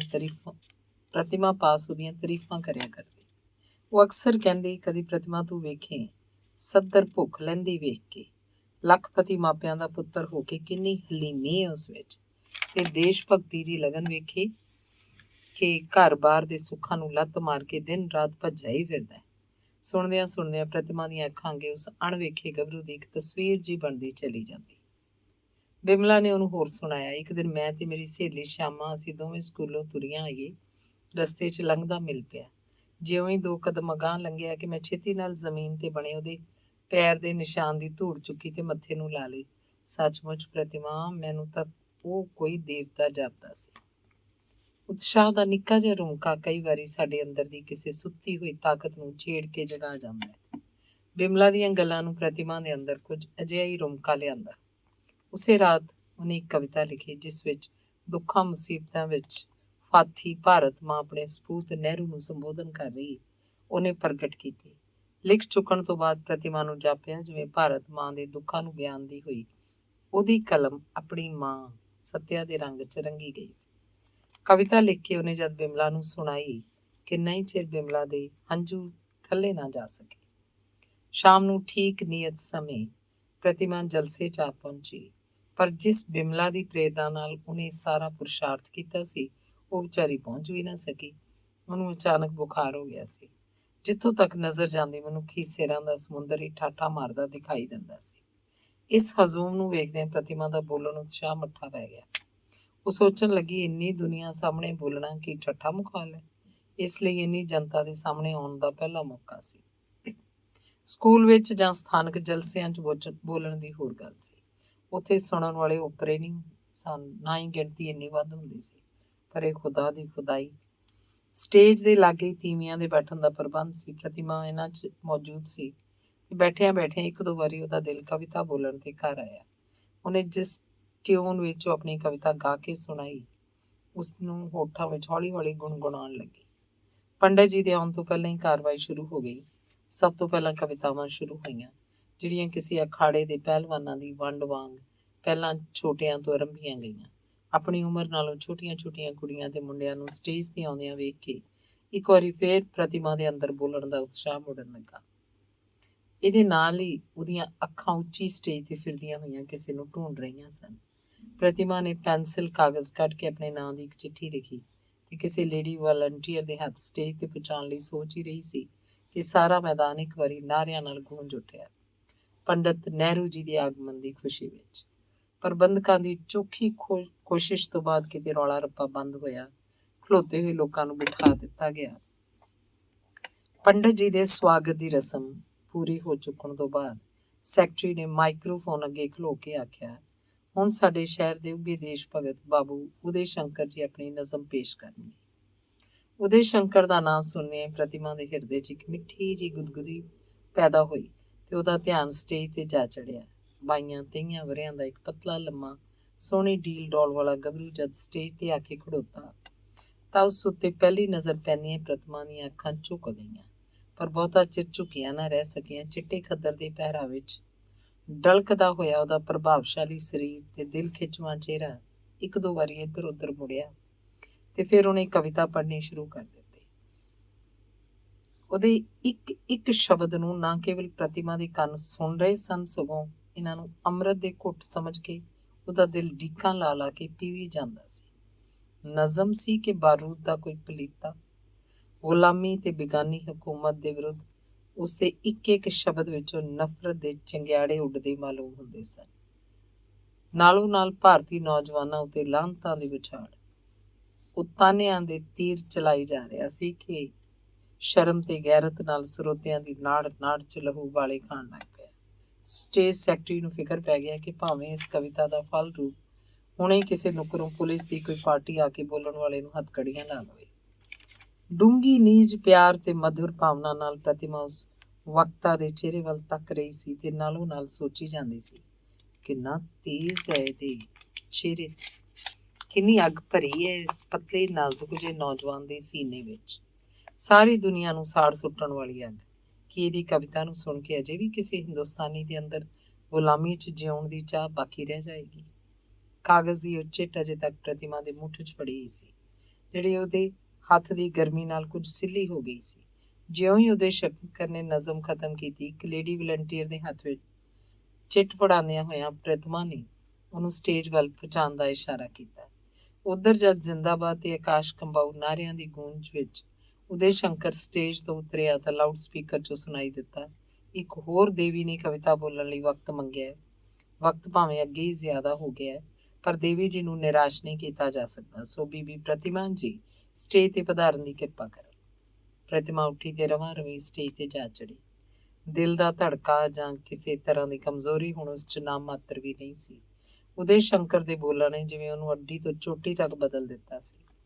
ਸ਼ੁਰੂ ਕੀਤੀ ਹੋਈ ਵੀਣਾ ਵਰਗਾ ਗਲਾ ਤੇ ਸੰਗੀਤ 'ਚ ਲਰਜ਼ਦੀ ਹੋਈ ਟਿਕਵੀਂ ਆਵਾਜ਼ ਸਰੋਤਿਆਂ ਦੇ ਜਿਸ ਹਜ਼ੂਮ 'ਚ ਹੁਣ ਤੋਂ 2 ਮਿੰਟ ਪਹਿਲਾਂ ਵੀਰ ਰਸ ਦਾ ਦਰਿਆ ਠਾਠਾ ਮਾਰ ਰਿਹਾ ਸੀ, ਪ੍ਰਤਿਮਾ ਦੀ ਪਹਿਲੀ ਤੁਕ ਸੁਣਦਿਆਂ ਹੀ ਹਰ ਪਾਸੇ ਕਰੁਣਾ ਦਾ ਰੰਗ ਛਾ ਗਿਆ।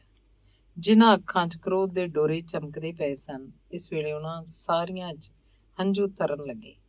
ਇੱਕ ਅਨੋਖਾ ਹੀ ਸਮਾਂ ਵੱਜ ਗਿਆ, ਮਾਨੋ ਸਟੇਜ ਤੇ ਖੜੋਤੀ ਇੱਕ 16-17 ਵਰ੍ਹਿਆਂ ਦੀ ਸੁੰਦਰੀ ਦੇ ਥਾਂ ਖੁਦ ਭਾਰਤ ਮਾਤਾ ਹੀ ਖੜੀ ਆਰਤਨਦ ਕਰ ਰਹੀ ਸੀ।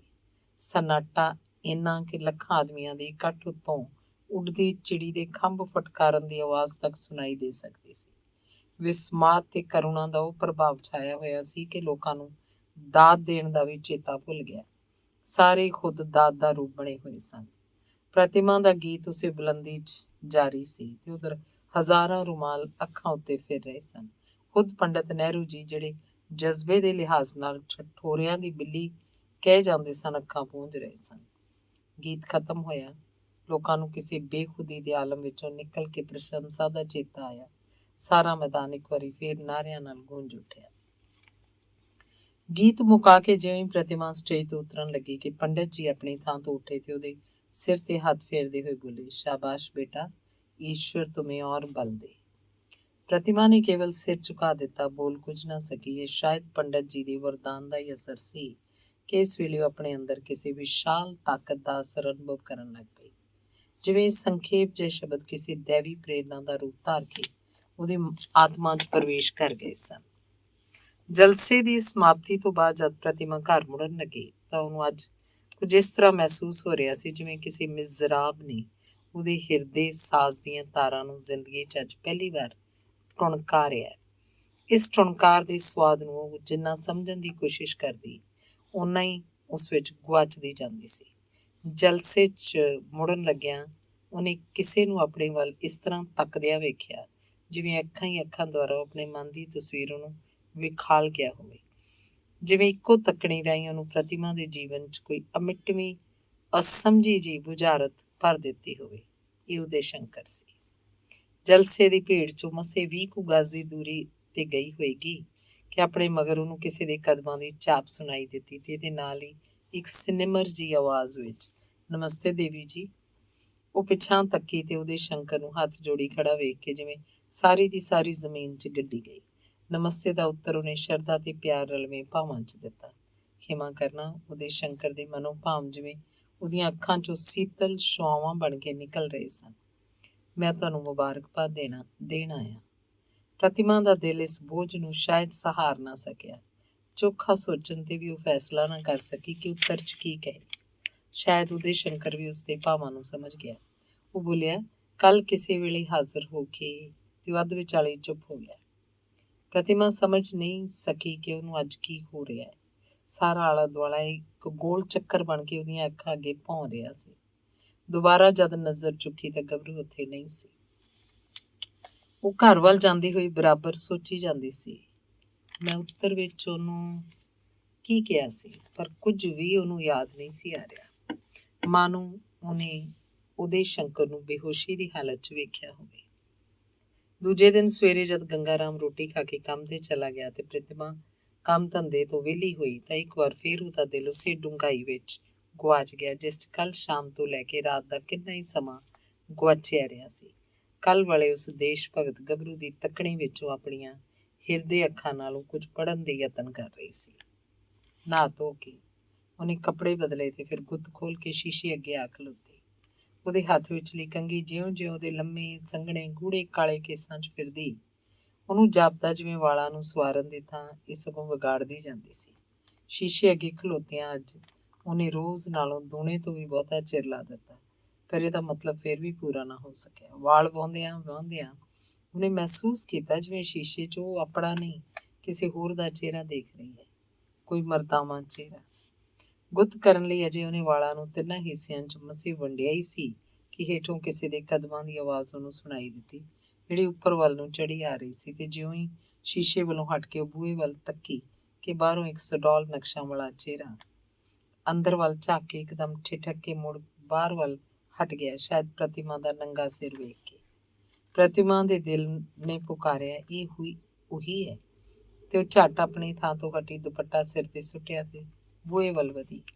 ਉਦੇ ਸ਼ੰਕਰ, ਜਿਹੜਾ ਸ਼ਰਮ ਦੇ ਰੰਗ 'ਚ ਬਾਹਰ ਦੁਬਕਿਆ ਖੜਾ ਸੀ, ਪ੍ਰਤਿਮਾ ਨੂੰ ਵੇਖਦੇ ਉਹਨੇ ਹੱਥ ਜੋੜ ਕੇ ਨਮਸਤੇ ਬੁਲਾਈ। ਫਿਰ ਸੰਗਦਾ ਬੋਲਿਆ, ਖਿਮਾ ਕਰਨਾ ਪ੍ਰਤਿਮਾ ਦੇਵੀ, ਮੈਂ ਤੁਹਾਡੇ ਗੁਆਂਢ ਸਰਦਾਰ ਮਨੋਹਰ ਸਿੰਘ ਹੋਰਾਂ ਦੀ ਲੜਕੀ ਨੂੰ ਵੇਖਣ ਆਇਆ ਸੀ। ਮੈਨੂੰ ਪਤਾ ਲੱਗਾ ਕਿ ਤੁਸੀਂ ਇੱਥੇ ਰਹਿੰਦੇ ਹੋ। ਮੈਂ ਕਿਹਾ ਕੱਲ੍ਹ ਦੀ ਕਾਮਯਾਬੀ ਦੀ ਤੁਹਾਨੂੰ ਜ਼ਰਾ ਖੁੱਲ੍ਹੇ ਸ਼ਬਦਾਂ 'ਚ ਮੁਬਾਰਕਬਾਦ ਦਿੰਦਾ ਚੱਲਾਂ। ਪ੍ਰਤਿਮਾ ਨੂੰ ਪਤਾ ਸੀ ਉਦੈ ਸ਼ੰਕਰ ਡਾਕਟਰੀ ਦਾ ਕੰਮ ਵੀ ਕਰਦਾ ਹੈ ਤੇ ਅਕਸਰ ਬਿਮਾਰਾਂ ਦੇ ਘਰੀ ਮੁਫਤ ਇਲਾਜ ਵੀ ਕਰਨ ਜਾਂਦਾ ਹੁੰਦਾ ਹੈ। ਹਨੇਰੇ 'ਚੋਂ ਨਿਕਲ ਕੇ ਜਿਸ ਤਰ੍ਹਾਂ ਚਾਨਣ 'ਚ ਜਾਂਦਿਆਂ ਅੱਖਾਂ ਚੁੰਧਿਆ ਜਾਂਦੀਆਂ ਹਨ, ਪ੍ਰਤਿਮਾ ਦੀ ਇਸ ਵੇਲੇ ਕੁਝ ਇਸੇ ਤਰ੍ਹਾਂ ਦੀ ਹਾਲਤ ਸੀ। ਉਹ ਪਹਿਲਾਂ ਤਾਂ ਕੁਝ ਘਬਰਾ ਜਿਹੀ ਗਈ, ਪਰ ਝੱਟ ਹੀ ਸੰਭਲ ਕੇ ਬੋਲੀ, ਆਓ ਅੰਦਰ ਆ ਜਾਓ। ਤੇ ਜਦੋਂ ਮੁੜ ਅੰਦਰ ਵੱਲ ਤੁਰੀ ਤਾਂ ਉਹਨੇ ਵੇਖਿਆ ਉਦੈ ਸ਼ੰਕਰ ਬਿਨਾਂ ਉਹਦੇ ਕਹਿਣ ਤੋਂ ਹਥਲਾ ਦਵਾਈਆਂ ਵਾਲਾ ਬੈਗ ਤੇ ਸਟੈਥੋਸਕੋਪ ਮੇਜ਼ ਤੇ ਰੱਖ ਕੇ ਕੁਰਸੀ ਤੇ ਬੈਠ ਗਿਆ ਸੀ। ਮੁਬਾਰਕਬਾਦ ਦੀ ਹੱਕਦਾਰ ਤੇ ਤੁਸੀਂ ਹੋ ਜੀ, ਪ੍ਰਤਿਮਾ ਨੇ ਸੰਕੋਚ ਦੀ ਜਿਲਣ ਚੋਂ ਨਿਕਲਣ ਦਾ ਯਤਨ ਕਰਦਿਆਂ ਕਿਹਾ। ਮੈਂ? ਕਹਿ ਕੇ ਉਦੈ ਸ਼ੰਕਰ ਨੇ ਇੱਕ ਵਾਰੀ ਫਿਰ ਉਸ ਵੱਲ ਤੱਕਿਆ। ਪ੍ਰਤਿਮਾ ਦੇ ਅਰੋਗ ਡਲ ਡਲ ਕਰਦੇ ਚਿਹਰੇ ਤੇ ਨੱਚਦੀਆਂ ਦੋ ਮੋਟੀਆਂ ਅੱਖਾਂ ਕੁਝ ਇਸ ਢੰਗ ਨਾਲ ਉਸ ਵੱਲ ਉੱਠੀਆਂ ਕਿ ਉਦੈ ਸ਼ੰਕਰ ਇਹਨਾਂ ਦੀ ਝਾਲ ਨਾ ਝੱਲ ਸਕਿਆ। ਇੱਕੋ ਵੇਰੀ ਤੱਕ ਕੇ ਉਹਨੇ ਅੱਖਾਂ ਨੀਵੀਆਂ ਪਾ ਲਈਆਂ। ਜੀ ਹਾਂ, ਤੁਸੀਂ। ਪ੍ਰਤਿਮਾ ਦੇ ਬੁੱਲ ਥੋੜ੍ਹੇ ਜਿਹੇ ਮੁਸਕਰਾਏ। ਤੁਹਾਡੀਆਂ ਹੀ ਰਚਨਾਵਾਂ ਪੜ੍ਹ ਕੇ ਮੈਨੂੰ ਇਹ ਮਾੜੀ ਮੋਟੀ ਸੂਝ ਹੋਈ ਹੈ, ਨਹੀਂ ਤੇ ਮੇਰੇ ਵਰਗੀਆਂ। ਕਹਿੰਦੀ ਉਹ ਰੁਕ ਗਈ। ਉਦੈ ਸ਼ੰਕਰ ਬੋਲਿਆ, ਇਹ ਤਾਂ ਤੁਹਾਡਾ ਸ਼ਾਇਰਾਨਾ ਤਖੱਯਲ ਹੈ। ਭਲਾ ਲੱਟ ਜਗਦੀ ਜੋਤ ਨੂੰ ਵੀ ਟਟਹਿਣੇ ਪਾਸੋਂ ਚਾਨਣ ਲੈਣ ਦੀ ਲੋੜ ਹੁੰਦੀ ਹੈ। ਐਤਕੀ ਪ੍ਰਤਿਮਾ ਪੂਰੀ ਨਿਝੱਕ ਹੋ ਕੇ ਬੋਲੀ, ਇਹ ਹੁਣ ਤੁਸੀਂ ਆਪ ਹੀ ਸੋਚ ਲਓ ਕਿ ਸ਼ਾਇਰਾਨਾ ਤਖੱਯਲ ਤੁਸੀਂ ਬਣ ਰਹੇ ਹੋ ਕਿ ਮੈਂ। ਚਲੋ ਦੋਵੇਂ ਸਹੀ ਜਾਂ ਦੋਵੇਂ ਨਾ ਸਹੀ, ਪਰ ਇੰਨੀ ਪੇਸ਼ੀਨ ਗੋਈ ਮੇਰੀ ਸੁਣ ਲਓ ਕਿ ਜੇ ਦੁਨੀਆਦਾਰੀ ਦੇ ਝੰਜਟਾਂ ਨੇ ਤੁਹਾਡੀਆਂ ਰੁਚੀਆਂ ਨੂੰ ਖਿਲਾਰ ਨਾ ਦਿੱਤਾ ਤਾਂ ਤੁਸੀਂ ਕਿਸੇ ਦਿਨ ਇੱਕ ਲਾਸਾਨੀ ਕਵਿੱਤਰੀ ਬਣੋਗੇ। ਪਰਮਾਤਮਾ ਕਰੇ ਤੁਹਾਡੀ ਇਹ ਪੇਸ਼ੀਨ ਗੋਈ ਮੇਰੇ ਲਈ ਕਿਸੇ ਦੇਵਤਾ ਦਾ ਆਸ਼ੀਰਵਾਦ ਸਾਬਤ ਹੋਏ। ਪ੍ਰਤਿਮਾ ਦੇਵੀ, ਤੁਸੀਂ ਸੰਗੀਤ ਵਿੱਚ ਵੀ ਸ਼ਾਇਦ ਕਾਫੀ ਮੁਹਾਰਤ ਰੱਖਦੇ ਹੋ। ਜੀ ਐਵੇਂ ਮਾੜੀ ਮੋਟੀ। ਜੇ ਤੁਹਾਡੀ ਬੋਲੀ 'ਚ ਇਹਨੂੰ ਮਾੜੀ ਮੋਟੀ ਕਿਹਾ ਜਾਂਦਾ ਤਾਂ ਮੈਂ ਇਸ ਵਿੱਚ ਤਰਮੀਮ ਨਹੀਂ ਕਰਨਾ ਚਾਹੁੰਦਾ, ਪਰ ਇੰਨਾ ਜ਼ਰੂਰ ਜਾਣਦਾ ਕਿ ਜਿਸ ਪਾਸ ਕਾਵ ਦੇ ਤੇ ਸੰਗੀਤ ਦੋ ਚੀਜ਼ਾਂ ਤੇ ਤੀਜਾ ਦੇਸ਼ ਭਗਤੀ ਦੇ ਭਾਵਾਂ ਨਾਲ ਛਲਕਦਾ ਦਿਲ ਹੋਵੇ, ਜੇ ਉਹ ਚਾਹੇ ਤਾਂ ਆਪਣੇ ਦੇਸ਼ 'ਚ ਬਹੁਤ ਛੇਤੀ ਇਨਕਲਾਬ ਲਿਆ ਸਕਦਾ ਹੈ। ਪਰ ਇਸ ਲਈ ਇੱਕ ਹੋਰ ਚੀਜ਼ ਦੀ ਵੀ ਲੋੜ ਹੈ। ਕਿਹੜੀ? ਉਸਤਾਦ ਦੀ। ਤੁਸੀਂ ਸ਼ਾਇਦ ਨਹੀਂ ਜਾਣਦੇ ਕਿ ਸਭ ਕੁਝ ਤੁਹਾਨੂੰ ਕੁਦਰਤ ਦੇ ਖਜ਼ਾਨੇ 'ਚੋਂ ਪ੍ਰਾਪਤ ਹੋਇਆ। ਕੁਦਰਤ ਤੋਂ ਵੱਡਾ ਉਸਤਾਦ ਕੋਈ ਨਹੀਂ ਹੋ ਸਕਦਾ, ਪਰ ਮੈਂ ਜਾਣਦੀ ਹਾਂ ਉਸ ਉਸਤਾਦ ਤੀਕ ਮੇਰੀ ਪਹੁੰਚ ਨਹੀਂ। ਚਲੋ ਐਵੇਂ ਸਹੀ, ਪਰ ਜੇ ਤੁਸੀਂ ਕੋਈ ਥੋੜ੍ਹਾ ਸਮਝਦੇ ਹੋ ਤਾਂ ਯਤਨਾਂ ਨਾਲ ਪੂਰੀ ਕਰ ਸਕਦੇ ਹੋ। ਮੇਰੇ ਯਤਨਾਂ ਨਾਲ ਇਹ ਪੂਰੀ ਨਹੀਂ ਹੋ ਸਕਦੀ। ਹੋਰ? ਪ੍ਰਤਿਮਾ ਨੇ ਉੱਤਰ ਵਿੱਚ ਕੁਝ ਨਾ ਕਿਹਾ, ਪਰ ਉਹਦੇ ਚਿਹਰੇ ਤੇ ਜੋ ਕੁਝ ਲੱਭਦਾ ਸੀ ਉਹਦੇ ਹੁੰਦਿਆਂ ਉਦੈ ਸ਼ੰਕਰ ਲਈ ਜ਼ਬਾਨ ਦੀ ਸਾਖੀ ਕੋਈ ਏਡੀ ਜ਼ਰੂਰੀ ਨਹੀਂ ਸੀ। ਇਸੇ ਤਰ੍ਹਾਂ ਦੇ ਵਾਰਤਾਲਾਪ ਦਾ ਸਿਲਸਿਲਾ ਹੋਰ ਥੋੜ੍ਹਾ ਚਿਰ ਜਾਰੀ ਰਿਹਾ। ਸ਼ਾਇਦ ਪਿਆਰ ਦੀ ਦੁਨੀਆ 'ਚ ਪਹਿਲੀ ਜੰਗ ਸੀ। ਇਹਨੂੰ ਜਿੱਤਣ ਲਈ ਦੋਵੇਂ ਆਪੋ ਆਪਣੇ ਥਾਂ ਪੂਰਾ ਜ਼ੋਰ ਲਾ ਰਹੇ ਸਨ। ਦੋਵੇਂ ਪ੍ਰੇਮ ਮਤਵਾਲੀਆਂ ਰੂਹਾਂ ਇਸ ਵੇਲੇ ਇੱਕੋ ਤਰ੍ਹਾਂ ਨਾਲ ਸੋਚ ਰਹੀਆਂ ਸਨ। ਪ੍ਰਥਮ ਮਿਲਣ ਹੀ ਜੇ ਇੰਨਾ ਮਧੁਰ ਸੁਖਦਾਈ ਹੈ ਤਾਂ ਇਹਦਾ ਬਾਕੀ ਹਿੱਸਾ। ਤੇ ਜਦ ਉਦੈ ਸ਼ੰਕਰ ਆਪਣਾ ਡਾਕਟਰੀ ਦਾ ਸਮਾਨ ਸੰਭਾਲਦਾ ਹੋਇਆ ਕਮਰੇ 'ਚੋਂ ਜਾਣ ਲੱਗਾ ਤਾਂ ਪ੍ਰਤਿਮਾ ਨੇ ਬੂਹੇ ਤੱਕ ਉਹਦੇ ਨਾਲ ਆਉਂਦਿਆਂ ਪੁੱਛਿਆ, ਫਿਰ ਕਦੋਂ ਦਰਸ਼ਨ ਹੋਣਗੇ? ਜਦੋਂ ਤੁਸੀਂ ਯਾਦ ਕਰੋਗੇ। ਇਹ ਨਾ ਕਹੋ। ਕਿਉਂ? ਪ੍ਰਤਿਮਾ ਉਹਦੇ ਉੱਤਰ ਵਿੱਚ ਜੋ ਕਹਿਣਾ ਚਾਹੁੰਦੀ ਸੀ ਉਹਨੂੰ ਲੁਕਾ ਕੇ ਇਉਂ ਬੋਲੀ, ਮੈਂ ਤੁਹਾਨੂੰ ਆਪਣੀਆਂ ਕੁਝ ਟੁੱਟੀਆਂ ਫੁੱਟੀਆਂ ਸਤਰਾਂ ਵਿਖਾਉਣਾ ਚਾਹੁੰਦੀ ਹਾਂ, ਜੇ ਕਦੀ ਵੇਖ ਸਕੋ। ਜ਼ਰੂਰ ਵੇਖਾਂਗਾ। ਕਦੋਂ? ਜਦੋਂ ਯਾਦ ਕਰੋਗੇ। ਫਿਰ ਉਹੀ ਗਲਤ ਬਿਆਨੀ। ਗਲਤ ਬਿਆਨੀ ਕਿਉਂ? ਕਿਉਂਕਿ ਕੁਦਰਤ ਨੇ ਆਦਮੀ ਲਈ ਅਜੇ ਉਹ ਖੰਭ ਨਹੀਂ ਬਣਾਏ ਜਿਨ੍ਹਾਂ ਦੀ ਮਦਦ ਨਾਲ ਕੋਈ ਦਿਨ ਵਿੱਚ ਸੈਂਕੜੇ ਵਾਰੀ ਕਿਸੇ ਪਾਸ ਪਹੁੰਚ ਸਕੇ। ਉਦੈ ਸ਼ੰਕਰ ਹੱਸ ਪਿਆ ਤੇ ਇਹਦੇ ਨਾਲ ਹੀ ਪ੍ਰਤਿਮਾ ਵੀ। ਜਦ ਇਹ ਦੋਵੇਂ ਨਿਖੜੇ ਤਾਂ ਦੋਹਾਂ ਨੇ ਮਹਿਸੂਸ ਕੀਤਾ ਜਿਵੇਂ ਉਹਨਾਂ ਨੇ ਬਹੁਤ ਕੁਝ ਅਜਿਹਾ ਕਹਿ ਦਿੱਤਾ ਹੈ ਜਿਹੜਾ ਉਹਨਾਂ ਨੂੰ ਨਹੀਂ ਸੀ ਕਹਿਣਾ ਚਾਹੀਦਾ, ਤੇ ਬਹੁਤ ਕੁਝ ਕਹਿ ਹੀ ਨਹੀਂ ਸਕੇ ਜਿਹੜਾ ਉਹਨਾਂ ਨੂੰ ਕਹਿਣਾ ਚਾਹੀਦਾ ਸੀ। ਤਾਂ ਵੀ ਇਹ ਘੰਟੇ ਦੀ ਮੁਲਾਕਾਤ ਦੋਹਾਂ ਦੇ ਦਿਲਾਂ ਉੱਤੇ ਇੱਕ ਅਮਿੱਟ ਅਸਰ ਛੱਡ ਗਈ। ਪਹਿਲੀ ਮੁਲਾਕਾਤ ਤੋਂ ਬਾਅਦ ਇਸ ਪ੍ਰੇਮ ਬੇਬਲ ਜੋੜੀ ਦੀ ਦੂਜੀ ਮੁਲਾਕਾਤ ਉਦੋਂ ਹੋਈ ਜਦੋਂ ਉਦੈ ਸ਼ੰਕਰ ਦੇ ਦੋਵੇਂ ਹੱਥ ਕੜੀਆਂ 'ਚ ਕਸੇ ਹੋਏ ਸਨ। ਉਸ ਦਿਨ ਪੰਡਿਤ ਜਵਾਹਰ ਲਾਲ ਦੇ ਆਗਮ ਸਮੇਂ ਜਿਹੜੀ ਕਵਿਤਾ ਉਹਨੇ ਬੋਲੀ ਸੀ, ਉਸੇ ਦਾ ਫਲ ਰੂਪ ਤੀਜੇ ਜਾਂ ਚੌਥੇ ਦਿਨ ਉਹਦੇ ਵਾਰੰਟ ਜਾਰੀ ਹੋ ਗਏ ਸਨ। ਪ੍ਰਤਿਮਾ ਜਿਹੜੀ ਦੂਜੀ ਮੁਲਾਕਾਤ ਲਈ ਹੱਦੋਂ ਵੱਧ ਕਾਹਲੀ ਪੈ ਰਹੀ ਸੀ, ਪਿਆਰ ਦੀ ਜੰਗ ਜਿੱਤਣ ਲਈ ਜਿਹੜੀ ਅੱਡੀ ਤੋਂ ਚੋਟੀ ਤੱਕ ਤਿਆਰੀ ਦਾ ਰੂਪ ਬਣੀ ਬੈਠੀ ਸੀ, ਉਹਨੇ ਜਦ ਪੰਜਵੇਂ ਦਿਨ ਗਲੀ 'ਚ ਲੰਘੇ ਜਾਂਦੇ ਅਖਬਾਰ ਫਰੋਸ਼ ਨੂੰ ਬੋਲਦਿਆਂ ਸੁਣਿਆ, ਬਾਬੂ ਉਦੈ ਸ਼ੰਕਰ ਦੇ ਵਾਰੰਟ ਜਾਰੀ ਹੋ ਗਏ, आज का ताज़ा परचा तो ਉਹਦੇ ਸਾਰੇ ਵਲਵਲੇ ਠੰਡੇ ਪੈ ਗਏ। ਜਿਸ ਤਰ੍ਹਾਂ ਅਚਾਨਕ ਕਿਸੇ ਅਗੰਮੀ ਸ਼ਕਤੀ ਨੇ ਉਹਨੂੰ ਪਿਆਰ ਦੀ ਉੱਚੀ ਟੀਸੀ ਤੇ ਖਿਲਾਰਿਆ ਸੀ, ਉਸੇ ਤਰ੍ਹਾਂ ਮੁੜ ਕਿਸੇ ਗੈਬੀ ਹੱਥ ਨੇ ਉਹਨੂੰ ਧੱਕੇ ਦੇ ਕੇ ਭੁੰਜੇ ਪਟਕ ਦਿੱਤਾ। ਆਪਣੇ ਸ਼ਹਿਰ ਦੇ ਉੱਘੇ ਦੇਸ਼ ਭਗਤ ਤੇ ਨਾਮੀ ਸ਼ਾਇਰ ਨੂੰ ਪੁਲਿਸ ਦੇ ਹਵਾਲੇ ਕਰਨ ਤੋਂ ਪਹਿਲਾਂ ਸ਼ਹਿਰ ਦੀ ਜਨਤਾ ਨੇ ਉਸੇ ਮੈਦਾਨ 'ਚ ਇਕੱਠਿਆਂ ਹੋ ਕੇ ਉਦੈ ਸ਼ੰਕਰ ਨੂੰ ਸਿਹਰਿਆਂ ਨਾਲ ਲੱਦ ਦਿੱਤਾ, ਜਿੱਥੇ ਉਦਨ ਪੰਡਤ ਨਹਿਰੂ ਦਾ ਸਵਾਗਤ ਕੀਤਾ ਸੀ। ਪ੍ਰਤਿਮਾ ਵੀ ਇੱਕ ਸਿਹਰਾ ਲੈ ਕੇ ਉੱਥੇ ਪਹੁੰਚੀ ਸੀ ਤੇ ਜਦ ਉਦੈ ਸ਼ੰਕਰ ਸਭ ਪਾਸੋਂ ਵਿਦਾ ਹੋ ਕੇ ਪੁਲਿਸ ਦੀ ਮੋਟਰ 'ਚ ਸਵਾਰ ਹੋ ਚੁੱਕਾ ਤਾਂ ਦੋ ਗੋਰੀਆਂ ਕਲਾਈਆਂ ਮੋਟਰ ਦੀ ਬਾਰੀ ਪਾਸ ਉਹਨੇ ਕੰਬਦੀਆਂ ਵੇਖੀਆਂ। ਉਦੈ ਸ਼ੰਕਰ ਨੇ ਸਿਰ ਝੁਕਾਇਆ ਤੇ ਪ੍ਰਤਿਮਾ ਨੇ ਸਿਹਰਾ ਮਤਲਬ ਹਾਰ ਉਹਦੇ ਗਲ 'ਚ ਪਾ ਦਿੱਤਾ। ਉਦੈ ਸ਼ੰਕਰ ਨੇ ਪ੍ਰਤਿਮਾ ਦੀਆਂ ਡਲਕਦੀਆਂ ਅੱਖਾਂ 'ਚ ਤੱਕ ਕੇ ਉਦੋਂ ਕੇਵਲ ਇੰਨਾ ਹੀ ਕਿਹਾ ਸੀ, ਇਸ ਹਾਰ ਨੂੰ ਮੈਂ ਸਵੇਰ ਤੋਂ ਉਡੀਕ ਰਿਹਾ ਸਾਂ ਪ੍ਰਤਿਮਾ ਜੀ। ਪ੍ਰਤਿਮਾ ਦੀਆਂ ਲੰਮੀਆਂ ਪਲਕਾਂ ਇੱਕ ਵਾਰ ਉਹਦੀਆਂ ਅੱਖਾਂ ਤੋਂ ਉੱਠੀਆਂ ਤੇ ਕੁਝ ਕਹਿਣ ਲਈ ਉਹਦੇ ਹੋਠ ਵੀ ਭਰ ਗਏ, ਪਰ ਬਿਨਾਂ ਤੱਕਣ ਤੋਂ ਝੁਕ ਗਈਆਂ ਤੇ ਬਿਨਾਂ ਬੋਲਣ ਤੋਂ ਮੀਟੇ ਗਏ। ਤਾਂ ਵੀ ਉਦੈ ਸ਼ੰਕਰ ਨੂੰ ਨਿਰਾਸ਼ਤਾ ਨਹੀਂ ਹੋਈ, ਕਿਉਂਕਿ ਦੋਵੇਂ ਚੀਜ਼ਾਂ ਕਿਸੇ ਗੁੱਝੇ ਪ੍ਰਣ ਦਾ ਸੰਕੇਤ ਉਹਨੂੰ ਜਾਪਿਆ। ਮੋਟਰ ਨੇ ਤੋਰ ਫੜੀ ਤੇ ਇਹਦੇ ਨਾਲ ਹੀ ਦੋਹਾਂ ਦੇ ਮੂੰਹ ਨਿਕਲੇ ਹੋਏ ਨਮਸਤੇ ਨਮਸਤੇ ਸ਼ਬਦ ਉਹਦੀ ਘੂੰ ਘੂੰ 'ਚ ਗੁੰਮ ਹੋ ਗਏ। ਫਿਰ ਵੀ ਮੋਟਰ ਤੁਰਨ ਤੋਂ ਪਹਿਲਾਂ ਪ੍ਰਤਿਮਾ ਦੇ ਕੰਨਾਂ 'ਚ ਇੰਨੀ ਕੁ ਆਵਾਜ਼ ਪੈ ਗਈ ਕਿ ਜੇਲੋਂ ਨਿਕਲਦਿਆਂ ਵੀ ਮੈਨੂੰ ਇਹੋ ਜਿਹਾ ਸਿਹਰਾ ਨਸੀਬ ਹੋਏਗਾ। ਤੇ ਅੱਜ ਉਹੀ ਉਦੈ ਸ਼ੰਕਰ 2 ਸਾਲਾਂ ਦੀ ਕੈਦ ਕੱਟ ਕੇ ਵਾਪਸ ਆ ਰਿਹਾ। ਕੱਲ ਸਾਰੇ ਸ਼ਹਿਰ 'ਚ ਢੰਡੋਰਾ ਫੇਰਿਆ ਗਿਆ ਸੀ ਕਿ ਆਪਣੇ ਦੇਸ਼ ਭਗਤ ਦੇ ਸਵਾਗਤ ਲਈ ਅੱਜ ਸ਼ਾਮ ਦੇ ਠੀਕ 6 ਵਜੇ ਰੇਲਵੇ ਸਟੇਸ਼ਨ ਪਹੁੰਚਿਆ ਜਾਵੇ। ਪ੍ਰਤਿਮਾ ਨੇ ਵੀ ਇਹ ਢੰਡੋਰਾ ਸੁਣਿਆ ਸੀ। ਉਹ ਜੋ ਚਾਹੁੰਦੀ ਤਾਂ ਬਾਜ਼ਾਰੋਂ ਬਣਿਆ ਬਣਾਇਆ ਸਿਹਰਾ ਲਿਆ ਸਕਦੀ ਸੀ, ਪਰ ਖਬਰੇ ਕੀ ਸੋਚ ਕੇ ਉਹਨੇ ਏਡਾ ਖਟਰਾਗ ਸਿਹੜ ਲਿਆ ਕਿ ਪਹਿਲਾਂ ਤਾਂ ਸਵੇਰੇ ਮੂੰਹ ਹਨੇਰੇ ਉੱਠਦੀ ਸੈਰ ਦੇ ਬਹਾਨੇ ਲਾਰੈਂਸ ਗਾਰਡਨ ਚਲੀ ਗਈ। ਉੱਥੇ ਮਾਲੀ ਨੂੰ ਕੁਝ ਇਨਾਮ ਦੇ ਕੇ ਉਹਨੇ ਆਪਣੇ ਹੱਥਾਂ ਨਾਲ ਫੁੱਲ ਤੋੜੇ, ਫਿਰ ਘਰ ਆ ਕੇ ਇਹਨਾਂ ਨੂੰ ਪਰੋਣਾ ਸ਼ੁਰੂ ਕੀਤਾ, ਸ਼ਾਇਦ ਇਸ ਲਈ ਕਿ ਉਹਨੂੰ ਉਦੈ ਸ਼ੰਕਰ ਦੀ ਇਹ ਮੰਗ ਚੇਤੇ ਸੀ ਕਿ ਜੇਲੋਂ ਨਿਕਲਦਿਆਂ ਵੀ ਤੇ ਮਨ ਮਹਿਸੂਸ ਕੇ ਰਹਿ ਗਈ ਪ੍ਰਤਿਮਾ ਜਦ ਗੰਗਾ ਰਾਮ ਨੇ ਉਹਦੇ ਰੀਝਾਂ ਨਾਲ ਪਰੋਏ ਜਾ ਰਹੇ ਸਿਹਰੇ ਦਾ ਇਹ ਹਾਲ ਕਰ ਦਿੱਤਾ। ਪੂਰੇ 2 ਵਰ੍ਹਿਆਂ ਤੋਂ ਜਿਸ ਸੁਭਾਗੀ ਘੜੀ ਨੂੰ ਘੜੀਆਂ ਗਿਣ ਗਿਣ ਕੇ ਉਡੀਕਦੀ ਰਹੀ ਸੀ, ਉਹ ਆਈ। ਪਰ ਅੰਗ ਚੌਥਾ। ਇਹ ਤਾਂ ਸੰਭਵ ਹੋ ਸਕਦਾ ਹੈ ਕਿ ਬਾਜ਼ਾਰ 'ਚ ਜਿਸ ਚੀਜ਼ ਦਾ ਕਿਸੇ ਇੱਕ ਨੇ ਰੁਪਈਆ ਮੁੱਲ ਪਾਇਆ ਹੋਵੇ, ਦੂਜਾ ਉਹਦੀ ਕੀਮਤ 12 ਆਨੇ ਜਾਂ 8 ਆਨੇ ਪਾ ਦੇ। ਪਰ ਕੀ ਇਹ ਸੰਭਵ ਹੈ ਕਿ ਇੱਕੋ ਚੀਜ਼ ਜਿਹਨੂੰ ਇੱਕ ਪਾਰਖੂ ਨੇ 12 ਵੰਨੀ ਦਾ ਸੋਨਾ ਕਰਾਰ ਦਿੱਤਾ ਹੋਵੇ, ਦੂਜਾ ਉਹਨੂੰ ਪਿੱਤਲ ਦਾ ਟੋਟਾ ਹੀ ਕਹਿ ਦੇਵੇ? ਡਾਕਟਰ ਸੇਠੀ ਦੇ ਸਭ ਤੋਂ ਛੋਟੇ ਲੜਕੇ ਦੀ ਹਾਲਤ ਬਿਲਕੁਲ ਇਸੇ ਤਰ੍ਹਾਂ ਦੀ ਹੈ। 3 ਪੁੱਤਰਾਂ ਦਾ ਪਿਓ ਹੁੰਦਾ ਹੋਇਆ ਵੀ ਅਕਸਰ ਲੋਕਾਂ ਵਿੱਚ ਇਹੋ ਕਿਹਾ ਕਰਦਾ ਹੈ ਕਿ ਉਹਦੇ 2 ਪੁੱਤਰ ਹਨ। ਜਦ ਕੋਈ ਤੀਜੇ ਦਾ ਜ਼ਿਕਰ ਛੇੜੇ ਤਾਂ ਉਹ ਕਿਹਾ ਕਰਦਾ ਹੈ, ਉਹਦੀ ਗੱਲ ਨਾ ਕਰੋ, ਉਹ ਜਿਹਾ ਹੋਇਆ ਤੇ ਨਾ ਹੋਇਆ। ਮੈਂ ਉਹਨੂੰ ਨਾ ਤਾਂ ਆਪਣਾ ਪੁੱਤਰ ਕਹਿਣ ਨੂੰ ਤਿਆਰ ਹਾਂ ਤੇ ਨਾ ਪੁੱਤਰਾਂ ਵਾਲੇ ਹਕੂਕ ਦੇਣ ਨੂੰ। ਪਰ ਦੂਜੇ ਲੋਕਾਂ ਦੀਆਂ ਨਜ਼ਰਾਂ 'ਚ ਉਦੈ ਸ਼ੰਕਰ ਦੀ ਕੀ ਕੀਮਤ ਹੈ, ਇਹਦਾ ਅੰਦਾਜ਼ਾ ਇਸ ਗੱਲ ਤੋਂ ਲਾਇਆ ਜਾ ਸਕਦਾ ਹੈ ਕਿ ਜਿਸ ਰਾਹੋਂ ਲੰਘ ਜਾਏ ਲੋਕੀ ਉਹਦੇ ਪੈਰਾਂ ਦੀ ਧੂੜ ਚੁੱਕ ਕੇ ਮੱਥੇ ਨੂੰ ਲਾਉਂਦੇ ਹਨ। ਡਾਕਟਰ ਸੇਠੀ ਦਾ ਵੱਡਾ ਲੜਕਾ ਉਮਾ ਸ਼ੰਕਰ ICS ਦਾ ਇਮਤਿਹਾਨ ਪਾਸ ਕਰਨ ਤੋਂ ਬਾਅਦ ਇੱਕ ਸਰਕਾਰੀ ਅਹੁਦੇ ਤੇ ਲੱਗ ਕੇ ਅੱਜ ਕੱਲ੍ਹ ਟੱਬਰ ਸਮੇਤ ਦਿੱਲੀ ਰਹਿੰਦਾ ਹੈ। ਉਸ ਤੋਂ ਛੋਟੇ ਪ੍ਰਭਾ ਸ਼ੰਕਰ ਨੇ MBBS ਕਰਨ ਤੋਂ ਬਾਅਦ ਅੰਬਾਲੇ 'ਚ ਪ੍ਰਾਈਵੇਟ ਪ੍ਰੈਕਟਿਸ ਸ਼ੁਰੂ ਕੀਤੀ ਹੋਈ ਹੈ।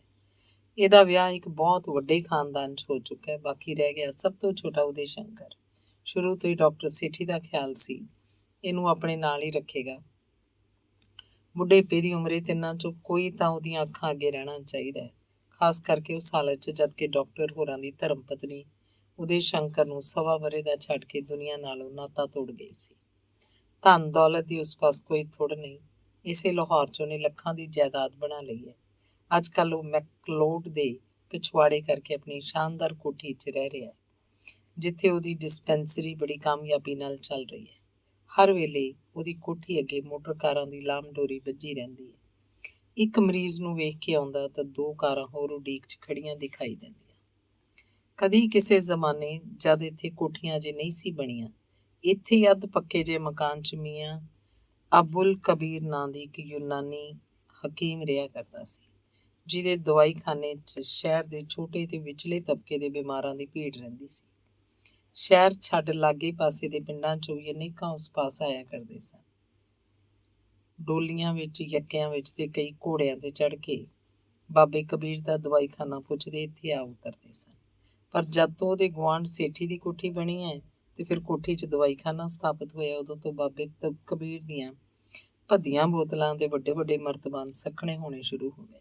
ਅਖੀਰ ਇੱਕ ਦਿਨ ਐਸਾ ਵੀ ਆਇਆ ਜਦ ਬਾਬੇ ਕਬੀਰ ਨੂੰ ਆਪਣਾ ਨਿੱਕੜ ਸੁੱਕੜ ਸਾਂਭ ਕੇ ਸ਼ਹਿਰ ਦੀ ਕਿਸੇ ਗੁੰਮਨਾਮ ਜਿਹੀ ਗਲੀ 'ਚ ਜਾ ਕੇ ਪਨਾਹ ਲੈਣੀ ਪਈ। ਡਾਕਟਰ ਸੇਠੀ ਦੀ ਚਿਰੋਕੀ ਸੱਦਰ ਨਾ ਕੇਵਲ ਪੂਰੀ ਹੋ ਸਕੀ, ਬਲਕਿ ਇੱਕ ਤਰ੍ਹਾਂ ਨਾਲ ਚਕਨਾਚੂਰ ਹੋ ਗਈ ਜਦ ਉਹਨੇ ਉਦੇ ਸ਼ੰਕਰ ਦੇ ਨਵੇਂ ਤੇ ਅਨੋਖੇ ਚਾਲੇ ਵੇਖੇ। FSC ਕਰਨ ਤੋਂ ਬਾਅਦ ਉਹਨੇ ਮੈਡੀਕਲ ਕਾਲਜ 'ਚ 2 ਹੀ ਵਰ੍ਹੇ ਮਸਾਂ ਬਿਤਾਏ ਸਨ ਕਿ ਉਹਨੂੰ ਇੱਕ ਹੋਰ ਚੇਟਕ ਲੱਗ ਗਈ, ਦੇਸ਼ ਭਗਤੀ ਦੀ ਚੇਟਕ। ਪਿਓ ਨੇ ਜਿੰਨਾ ਉਹਨੂੰ ਇਸ ਪਾਸਿਓਂ ਮੋੜਨ ਦੀ ਕੋਸ਼ਿਸ਼ ਕੀਤੀ, ਉਨੀ ਤੇਜ਼ੀ ਨਾਲ ਉਹ ਆਪਣੇ ਰਸਤੇ ਵੱਲ ਵੱਧਦਾ ਚਲਾ ਗਿਆ। ਕਿੱਧਰ ਗਈ ਪੜ੍ਹਾਈ ਤੇ ਕਿੱਧਰ ਗਿਆ ਘਰ ਦਾ ਮੋਹ। ਉਦੇ ਸ਼ੰਕਰ ਸ਼ਹਿਰ ਦੀ ਕਾਂਗਰਸ ਕਮੇਟੀ ਦਾ ਸਰਗਰਮ ਮੈਂਬਰ ਸੀ। ਇੱਕ ਤਾਂ ਉਂਝ ਭਾਰਤੀ ਅਮੀਰਾਂ ਲਈ ਜਿਹੜੀ ਅੰਗਰੇਜ਼ੀ ਸਾਏ ਹੇਠ ਪਲਦੇ ਨੇ, ਇਹ ਸਹਾਰਨਾ ਔਖਾ ਹੁੰਦਾ ਹੈ ਕਿ ਉਹਨਾਂ ਦੀ ਸੰਤਾਨ ਰਾਜਸੀ ਕੰਮਾਂ ਵਿੱਚ ਪਰਿਵਰਤ ਹੋ ਕੇ ਉਹਨਾਂ ਨੂੰ ਅੰਗਰੇਜ਼ ਮਾਈ ਬਾਪ ਦੀਆਂ ਨਜ਼ਰਾਂ 'ਚ ਸ਼ੱਕੀ ਬਣਾ ਦੇਵੇ। ਫਿਰ ਉਹ ਆਦਮੀ ਜਿਹਦੀ ਉਮਰ ਹੀ ਆਪਣੀ ਸਰਕਾਰ ਦੀ ਵਫਾਦਾਰੀ 'ਚ ਬੀਤੀ ਹੋਵੇ, ਕਿੱਕਣ ਸਹਾਰ ਸਕਦਾ ਹੈ ਕਿ ਉਹਦੀ ਔਲਾਦ ਕਿਸੇ ਸਰਕਾਰ ਵਿਰੋਧੀ ਸੰਸਥਾ ਵਿੱਚ ਜਾ ਸ਼ਾਮਲ ਹੋਵੇ।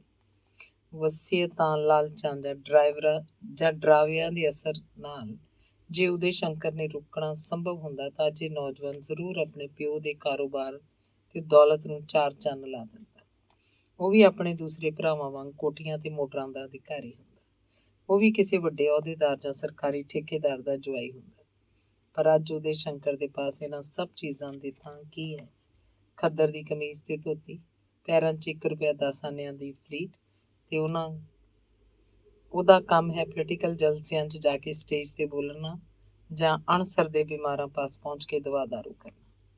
ਪੁੱਤਰ ਤਾਂ ਗਿਆ ਸੋ ਗਿਆ। ਡਾਕਟਰ ਸੇਠੀ ਨੂੰ ਜਿਹੜੀ ਸਭ ਤੋਂ ਵੱਡੀ ਚਿੰਤਾ ਸੀ ਉਹ ਇਸ ਗੱਲ ਦੀ ਕਿ ਜੇ ਕਿਸੇ ਰਾਜ ਧਰੋਈ ਮਾਮਲੇ 'ਚ ਉਦੇ ਸ਼ੰਕਰ ਗਰਦਾਨਿਆ ਗਿਆ ਤਾਂ ਇਹਦਾ ਸਭ ਤੋਂ ਖਤਰਨਾਕ ਅਸਰ ਉਸ 'ਤੇ ਪਏਗਾ।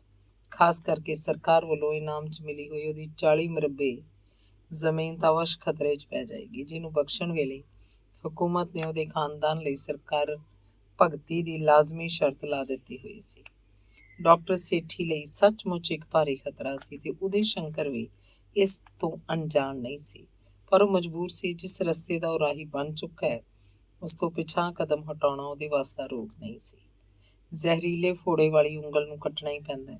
ਯਕੀਨ ਹੋ ਜਾਏ ਕਿ ਇਸਨੇ ਬਾਕੀ ਸਰੀਰ 'ਚ ਵੀ ਆਪਣਾ ਜ਼ਹਿਰ ਫੈਲਾ ਦੇਣਾ, ਪਰ ਕਿਉਂਕਿ ਉਂਗਲ ਸਰੀਰ ਦਾ ਹੀ ਇੱਕ ਹਿੱਸਾ ਹੈ, ਉਹਨੂੰ ਵਢਾਉਣ ਲਈ ਕੋਈ ਤਦ ਤੀਕ ਤਿਆਰ ਨਹੀਂ ਹੋ ਸਕਦਾ ਜਦ ਤੀਕ ਉਹਨੂੰ ਕਿਸੇ ਵੀ ਹੋਰ ਇਲਾਜ ਦੀ ਆਸ ਬਾਕੀ ਹੋਵੇ। ਡਾਕਟਰ ਸੇਠੀ ਨੇ ਜਦ ਵੇਖਿਆ ਕਿ ਮੁੰਡੇ ਨੂੰ ਇਸ ਰਾਹੋਂ ਵਰਜਣਾ ਅਸੰਭਵ ਹੈ ਤਾਂ ਉਹਨੇ ਇੱਕ ਦਿਨ ਉਦੇ ਸ਼ੰਕਰ ਨੂੰ ਕੋਲ ਸੱਦ ਕੇ ਬੜੀ ਨਰਮੀ ਤੇ ਪਿਆਰ ਨਾਲ ਸਮਝਾਉਣਾ ਸ਼ੁਰੂ ਕੀਤਾ ਤੇ ਚੇਕੜ ਆਪਣੀ ਪੱਗ ਉਹਦੇ ਪੈਰਾਂ ਤੇ ਰੱਖ ਕੇ ਕਹਿਣ ਲੱਗਾ ਕਿ ਜੋ ਉਹਨੇ ਆਪਣੀ ਆਈ ਤੇ ਕਿਸੇ ਤਰ੍ਹਾਂ ਵੀ ਨਹੀਂ ਟਲਣਾ ਤਾਂ ਘੱਟੋ ਘੱਟ ਇੰਨਾ ਤਾਂ ਜ਼ਰੂਰ ਕਰੇ ਕਿ ਰਹੇ ਉਹਦੀਆਂ ਅੱਖਾਂ ਅੱਗੇ। ਉਦੇ ਸ਼ੰਕਰ ਦਾ ਦਿਲ ਆਖਰ ਦਿਲ ਹੀ ਸੀ, ਪੱਥਰ ਤਾਂ ਨਹੀਂ ਸੀ। ਪੈਰਾਂ ਉੱਤੇ ਪਿਓ ਦੀ ਪੱਗ ਪਈ ਵੇਖ ਕੇ ਤੇ ਉਹਨੂੰ ਠੁਕਰਾ ਦੇਵੇ, ਇਹ ਕਿਵੇਂ ਹੋ ਸਕਦਾ ਸੀ? ਉਹਦੇ ਪਿਓ ਦਾ ਕੰਪਾਊਂਡਰ ਬਣ ਕੇ ਉਹਦੀ ਡਿਸਪੈਂਸਰੀ 'ਚ ਕੰਮ ਕਰਨਾ ਮਨਜ਼ੂਰ ਕਰ ਲਿਆ।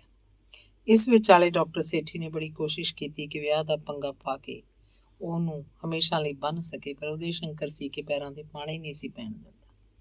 ਉਹਦੀਆਂ ਨਜ਼ਰਾਂ ਜਿਸ ਉਚੇਚੇ ਜੀਵਨ ਕੇਂਦਰ ਤੇ ਲੱਗੀਆਂ ਸਨ, ਜਿਹਦੇ ਰਸਤੇ 'ਚ ਜੇ ਸਭ ਤੋਂ ਵੱਧ ਰੁਕਾਵਟ ਉਹਨੂੰ ਜਾਪਦੀ ਸੀ ਤਾਂ ਇਹ ਵਿਆਹ ਦੀ ਫਾਹੀ, ਨਾੜਾਂ 'ਚ ਜਵਾਨੀ ਦਾ ਲਹੂ ਤੇ ਫਿਰ ਇਸ ਲਹੂ ਵਿੱਚ ਦੇਸ਼ ਪ੍ਰੇਮ ਦੀ ਗਰਮੀ। ਉਹਨੇ ਤੋੜ ਕੇ ਜਵਾਬ ਦੇ ਦਿੱਤਾ ਕਿ ਜਦ ਤੀਕ ਹਿੰਦੁਸਤਾਨ ਦੇ ਗਲੋਂ ਗੁਲਾਮੀ ਦਾ ਤੌਂਕ ਲੱਥ ਨਹੀਂ ਜਾਂਦਾ, ਉਹ ਦੁਨੀਆਦਾਰੀ ਦੇ ਝਮੇਲੇ 'ਚ ਨਹੀਂ ਫਸੇਗਾ। ਪਿਓ ਨੇ ਬਥੇਰਾ ਦਲੀਲਾਂ ਦੇ ਕੇ ਸਮਝਾਇਆ, ਵੇਖ ਬੇਟਾ, ਇਹ ਜੋ ਗੱਲਾਂ ਤੂੰ ਕਰ ਰਿਹਾ ਜਵਾਨੀ ਦਾ ਇੱਕੋ ਬਾਲ ਹੈ, ਹੋਰ ਕੁਝ ਨਹੀਂ। ਪਰ ਬਜਾਏ ਇਹਦੇ ਕਿ ਉਹਦੇ ਸ਼ੰਕਰ ਦੇ ਖਿਆਲਾਂ 'ਚ ਕੁਝ ਲਚਕ ਆਉਂਦੀ, ਸਗੋਂ ਹੋਰ ਵੀ ਸਖਤ ਹੁੰਦੇ ਗਏ। ਉਹਨੂੰ ਜਾਪਿਆ ਜਿਵੇਂ ਕੋਈ ਅਗੰਮੀ ਸੂਚਨਾ ਪਿਓ ਦੀ ਜ਼ਬਾਨ ਬਣ ਕੇ ਉਹਨੂੰ ਕੁਰਾਹੀ ਪੈਣ ਵੱਲੋਂ ਹੁਸ਼ਿਆਰ ਕਰ ਰਹੀ ਹੈ। ਸੋ ਉਹਨੇ ਆਪਣੀ ਦ੍ਰਿੜਤਾ ਨੂੰ ਹੋਰ ਠੋਕ ਵਜਾ ਕੇ ਮਜ਼ਬੂਤ ਕਰ ਦਿੱਤਾ। ਉਹਨੇ ਛਾਤੀ ਤੇ ਹੱਥ ਮਾਰ ਕੇ ਕਹਿ ਦਿੱਤਾ, ਮੈਂ ਇਹ ਸਭ ਕੁਝ ਕਰਕੇ ਵਿਖਾਲ ਦਿਆਂਗਾ। ਪਿਓ ਪੁੱਤਰ 'ਚ ਬਹਿਸ ਕਈ ਦਿਨ ਤੱਕ ਚੱਲਦੀ ਰਹੀ, ਪਰ ਥਿੰਦੇ ਘੜੇ ਉੱਤੇ ਪਾਣੀ ਦਾ ਕੀ ਅਸਰ ਹੋ ਸਕਦਾ ਸੀ। ਪਿਓ ਨੇ ਉਹਨੂੰ ਉਦਾਹਰਨਾਂ ਦੇ ਕੇ ਦੱਸਿਆ, ਵੇਖ ਬੇਟਾ, ਦੇਸ਼ ਦੇ ਵੱਡੇ ਵੱਡੇ ਨੇਤਾ ਮਹਾਤਮਾ ਗਾਂਧੀ ਤੋਂ ਲੈ ਕੇ ਛੋਟੇ ਤੋਂ ਛੋਟੇ ਲੀਡਰ ਤੱਕ ਸਭ ਗ੍ਰਸਤੀ ਹਨ ਕਿ ਤੂੰ ਹੀ ਸਾਰੀਆਂ ਦੁਨੀਆ ਤੋਂ ਨਿਰਾਲਾ ਦੇਸ਼ ਭਗਤ।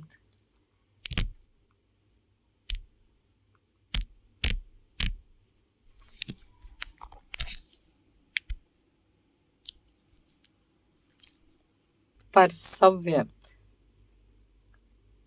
ਉਦੇ ਸ਼ੰਕਰ ਦੀ ਦ੍ਰਿੜਤਾ 'ਚ ਰਵਾਲ ਜਿੰਨਾ ਵੀ ਫਰਕ ਨਾ ਪੈ ਸਕਿਆ।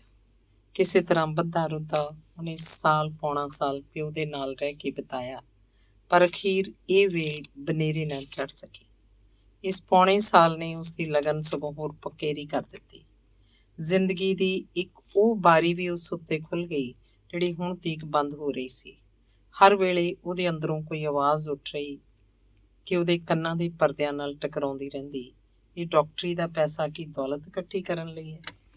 ਅਰੋਗਤਾ ਦਾ ਦਾਤਾ ਕੀ ਅਣਮੁੱਲੀ ਦਾਤ ਨੂੰ ਇਸ ਲਈ ਲੋਕਾਂ 'ਚ ਵੰਡਦਾ ਹੈ ਕਿ ਇਹਦੇ ਬਦਲੇ ਸਮਰੱਥ ਤੇ ਅਸਮਰਥ ਦੋਹਾਂ ਤਰ੍ਹਾਂ ਦੇ ਲੋਕਾਂ ਦੀਆਂ ਜੇਬਾਂ ਖਾਲੀ ਕਰਾ ਕਰਾ ਕੇ ਕੋਠੀਆਂ ਖਰੀਦੀਆਂ ਜਾਣ? ਕੀ ਇਹ ਤਪੱਸਵੀ ਦੀ ਕਾਰ ਤਪੱਸਵੀਆਂ ਦੇ ਥਾਂ ਮਾਇਆਧਾਰੀਆਂ ਨੇ ਨਹੀਂ ਮੱਲ ਲਈ?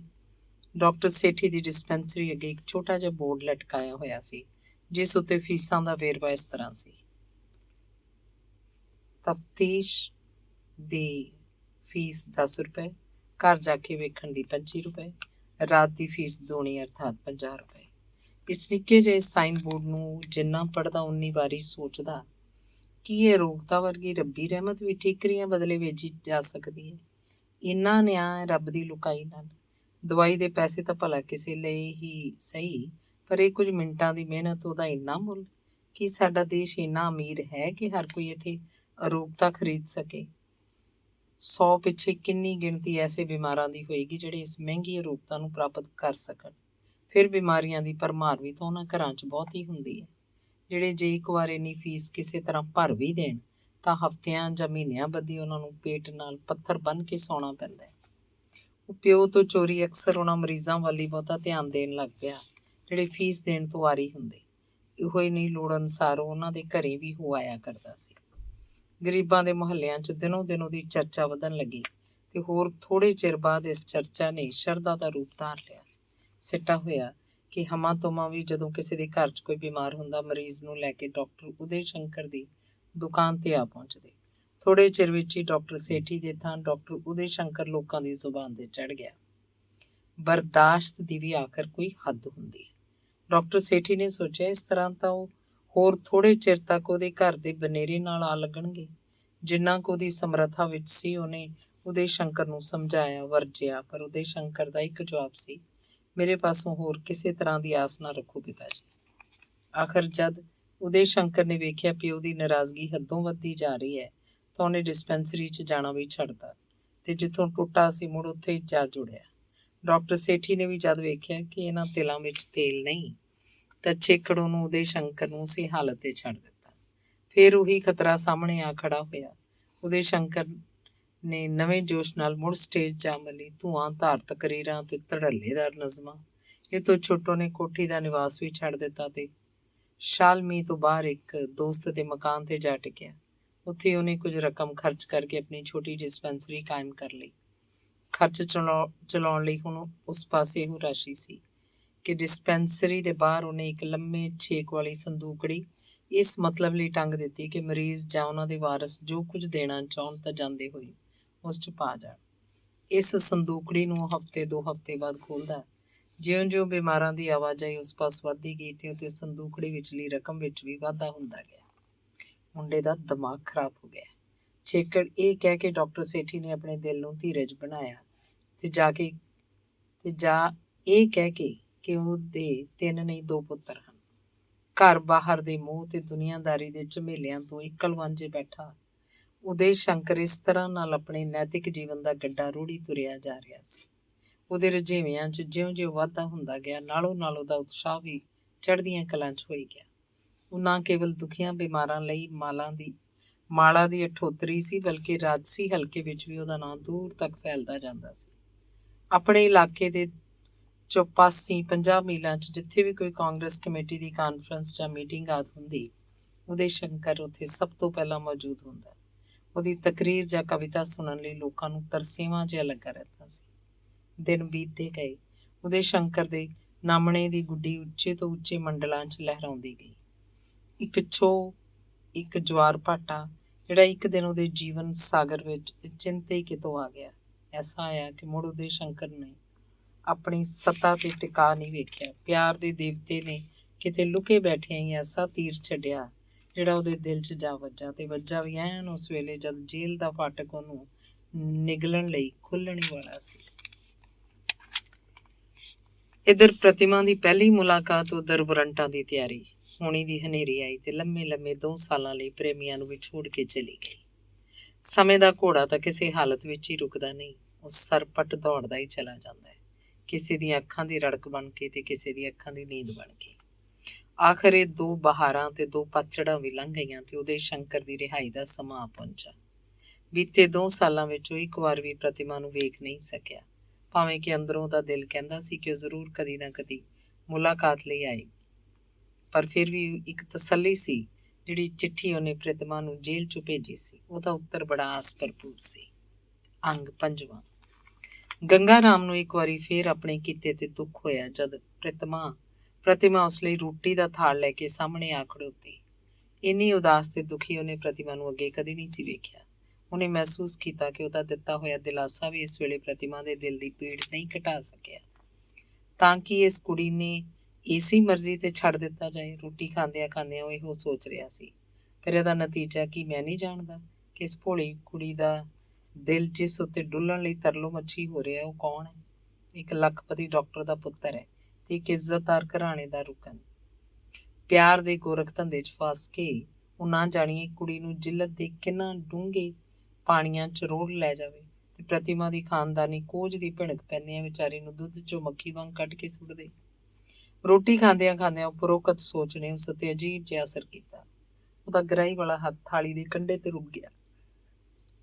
ਇੱਧਰ ਪ੍ਰਤਿਮਾ ਦਾ ਦਿਮਾਗ ਵੀ ਤੇਜ਼ੀ ਨਾਲ ਆਪਣਾ ਕੰਮ ਕਰ ਰਿਹਾ ਸੀ। ਜਿੰਨੇ ਮਿੰਟ ਉਹ ਰਸੋਈ 'ਚ ਰਹੀ ਸੀ, ਜੀਵਨ ਦੀਆਂ ਉਲਟੀਆਂ ਪੁਲਟੀਆਂ ਤੰਦਾਂ ਨੂੰ ਇੱਕ ਇੱਕ ਕਰਕੇ ਸੁਲਝਾਉਣ 'ਚ ਲੱਗੀ ਰਹੀ।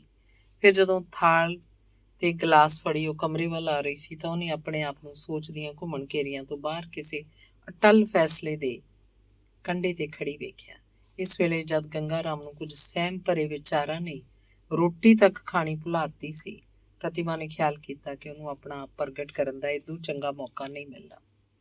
ਜੋ ਕੁਝ ਉਹਦੇ ਅੰਦਰ ਸੀ ਪਿਓ ਦੇ ਸਾਹਮਣੇ ਉਹਨੂੰ ਜ਼ੁਬਾਨ ਤੇ ਲਿਆਉਣਾ ਭਾਵੇਂ ਅਤ ਕਠਨ ਜਾਪ ਰਿਹਾ ਸੀ, ਪਰ ਉਹਦੇ ਸਾਹਮਣੇ ਜਿਹੜੀ ਉਲਝਣਾਂ ਦੀ ਨਦੀ ਠਾਠਾ ਮਾਰ ਰਹੀ ਸੀ, ਉਸ ਵਿੱਚ ਠਿੱਲਣ ਲੱਗਿਆ ਨੰਗੇਜ਼ ਦਾ ਡਰ ਤਾਂ ਦਿਲੋਂ ਸੁੱਟਣਾ ਹੀ ਪੈਣਾ ਸੀ।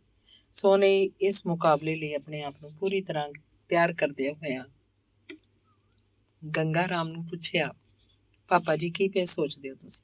ਕੁਝ ਨਹੀਂ ਪੁੱਤਰ, ਗੰਗਾ ਰਾਮ ਨੇ ਥਾਲ ਦੇ ਕੰਢੇ ਨਾਲ ਰੁਕੇ ਹੱਥ ਨੂੰ ਮੁੜ ਹਰਕਤ 'ਚ ਲਿਆਉਂਦਿਆਂ ਉੱਤਰ ਦਿੱਤਾ। ਪਾਪਾ ਜੀ, ਉਹ ਫੇਰ ਬੋਲੀ, ਦੱਸੋ ਨਾ, ਕਿਉਂ? ਤੁਸੀਂ ਸੁੱਤੇ ਹੋਏ ਨੂੰ ਜਿਵੇਂ ਕਿਸੇ ਠੰਡੇ ਪਾਣੀ ਦਾ ਛਿੱਟਾ ਮਾਰ ਕੇ ਜਗਾ ਦਿੱਤਾ ਹੋਵੇ। ਉਸ ਵੱਲ ਤੱਕਦਾ ਹੋਇਆ ਵਿੱਚੋਂ ਹੀ ਬੋਲ ਪਿਆ, ਪ੍ਰਤਿਮਾ, ਮੈਂ ਤੇਰੇ ਦਿਲ ਨੂੰ ਠੇਸ ਲਾਈ ਪੁੱਤਰ, ਪਰ ਤੂੰ ਜਾਣਨੀ ਹੈ ਮੇਰਾ ਸੁਭਾਅ ਹੀ ਚੰਦਰਾ ਹੋ ਗਿਆ। ਐਵੇਂ ਮਾੜੀ ਜੀ ਗੱਲ ਤੇ ਕਹਿਰ ਚੜ ਜਾਂਦਾ ਮੈਨੂੰ। ਵੇਖਣਾ ਬੇਟਾ, ਇਹ ਤਾਂ ਤੂੰ ਜਾਣਨੀ ਹੈ, ਮਾਪੇ ਧੀਆਂ ਪੁੱਤਰਾਂ ਦੇ ਦੁਖੀ ਨਹੀਂ ਹੁੰਦੇ। ਇਸ ਗੱਲੋਂ ਔਲਾਦ ਨੂੰ ਸੁੱਖ ਮਿਲੇ, ਮਾਪੇ ਉਸੇ ਵਿੱਚ ਆਪਣਾ ਸੁੱਖ ਸਮਝਦੇ ਨੇ। ਤੂੰ ਕੀ ਖਿਆਲ ਕਰਨੀ ਹੈ? ਲੋਕਾਂ ਵਿੱਚ ਤੇਰਾ ਆਦਰ ਸਤਿਕਾਰ ਵੇਖ ਕੇ ਮੈਨੂੰ ਘੱਟ ਖੁਸ਼ੀ ਹੁੰਦੀ ਹੈ? ਮੇਰੇ ਕੋਲ ਇਸ ਵੇਲੇ ਤੇਰੇ ਬਿਨਾਂ ਹੋਰ ਹੈ ਹੀ ਕੀ? ਤੇਰੇ ਨਾਲ ਹੀ ਮੇਰੀ ਦੁਨੀਆ ਵਸਦੀ ਹੈ। ਫਿਰ ਮੈਂ ਇਹ ਵੀ ਜਾਣਨਾ ਵਾਂ ਕਿ ਅੱਗੇ ਹੀ ਤੇਰੇ ਦਿਲ ਤੇ ਕਈ ਜ਼ਖਮ ਲੱਗ ਚੁੱਕੇ ਨੇ। ਮਾਂ ਦਾ ਵਿਛੋੜਾ, ਕੁੜਮਾਈ, ਛੁੱਟ ਜਾਣ ਦੀ ਨਮੋਸ਼ੀ ਤੇ ਹੋਰ ਕਿੰਨਾ ਕੁਝ। ਮੇਰਾ ਦਿਮਾਗ ਇਸ ਵੇਲੇ ਠੀਕ ਤਰ੍ਹਾਂ ਕੰਮ ਨਹੀਂ ਕਰ ਰਿਹਾ। ਮੈਂ ਤੈਨੂੰ ਆਪਣਾ ਮਤਲਬ ਸਮਝਾ ਨਹੀਂ ਸਕਦਾ। ਮੇਰੇ ਕਹਿਣ ਦਾ ਮਤਲਬ ਇਹ ਹੈ ਕਿ ਤੂੰ ਆਪ ਸਿਆਣੀ ਹੈ, ਮੈਂ ਸੋਚਣਾ ਵਾਂ। ਮੇਰਾ ਮਤਲਬ ਇਹ ਹੈ ਕਿ ਕੱਲ ਕਲੋਤਰ ਨੂੰ ਜੇ ਤੇਰੇ ਵੱਲ ਕਿਸੇ ਨੇ ਉਂਗਲ ਕਰ ਦਿੱਤੀ ਤਾਂ ਫਿਰ ਤੂੰ ਪਈ ਹੈਰਾਨ ਹੋਏਂਗੀ। ਮੇਰਾ ਮਤਲਬ ਤੂੰ ਸਮਝ ਗਈ ਹੋਏਂਗੀ।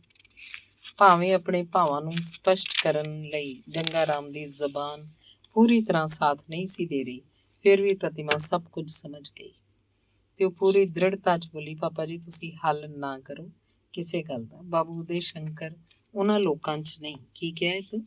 ਗੰਗਾ ਰਾਮ ਨੇ ਉਹਦੇ ਭਾਵ ਨੂੰ ਪੂਰੀ ਤਰ੍ਹਾਂ ਸਮਝਣ ਲਈ ਪੁੱਛਿਆ। ਉਹ ਕਿਹਨਾਂ ਲੋਕਾਂ 'ਚੋਂ ਨਹੀਂ? ਉਹ ਕਦੀ ਵੀ ਮੈਨੂੰ ਧੋਖਾ ਨਹੀਂ ਦੇਗਾ। ਤੈਨੂੰ ਧੋਖਾ ਨਹੀਂ ਦੇਗਾ, ਇਹਦਾ ਮਤਲਬ ਇਹ ਹੈ ਕਿ ਆਹੋ ਪਾਪਾ ਜੀ, ਐਤਕੀ ਮੇਰਾ ਖਿਆਲ ਹੈ ਜ਼ਰੂਰ ਤੁਹਾਡੇ ਕੋਲ ਆਏਗਾ। ਮੇਰੇ ਕੋਲ ਆਏਗਾ? ਕਿਸ ਕੰਮ ਲਈ? ਤੁਹਾਡੇ ਕੋਲੋਂ ਕੁਝ ਮੰਗਣ ਲਈ। ਹੈ? ਆਹੋ ਪਾਪਾ ਜੀ। ਪ੍ਰਤਿਮਾ, ਤੂੰ ਠੀਕ ਕਹਿ ਰਹੀ ਹੈ, ਬਿਲਕੁਲ ਸੱਚ।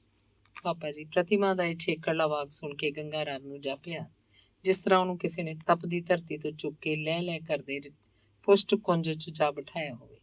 ਉਹਦੀਆਂ ਅੱਖਾਂ ਜਿਨ੍ਹਾਂ 'ਚ ਹਰ ਵੇਲੇ ਨਾਉਮੀਦੀ ਦੀ ਬੱਦਲ ਛਾਏ ਰਹਿੰਦੇ ਸਨ, ਕਿਸੇ ਨਵ ਆਸ਼ਾ ਦੇ ਸਰੂਰ ਨਾਲ ਭਰ ਗਈਆਂ। ਉਸ ਅੱਖਾਂ ਚੌੜੀਆਂ ਕਰਕੇ ਪ੍ਰਤਿਮਾ ਵੱਲ ਤੱਕਦਾ ਕਿਹਾ, ਕੀ ਕਿਹਾ ਈ ਉਹ ਤੇਰੇ ਨਾਲ ਵਿਆਹ? ਹਾਂ ਪਾਪਾ ਜੀ। ਵਿੱਚੇ ਗੱਲ ਟੋਕੀ ਅੱਖਾਂ ਨੀਵੀਆਂ ਕੀਤੀ ਪ੍ਰਤਿਮਾ ਨੇ ਉੱਤਰ ਦਿੱਤਾ। ਪਰ ਇਹਦਾ ਕੋਈ ਯਕੀਨੀ ਸਬੂਤ? ਪ੍ਰਤਿਮਾ ਦੇ ਏਡੇ ਸ਼ਾਨਦਾਰ ਭਵਿੱਖ ਨੂੰ ਬੇਭਰੋਸਗੀ ਨਾਲ ਜਾਂਚਦਿਆਂ ਗੰਗਾ ਰਾਮ ਨੇ ਪੁੱਛਿਆ।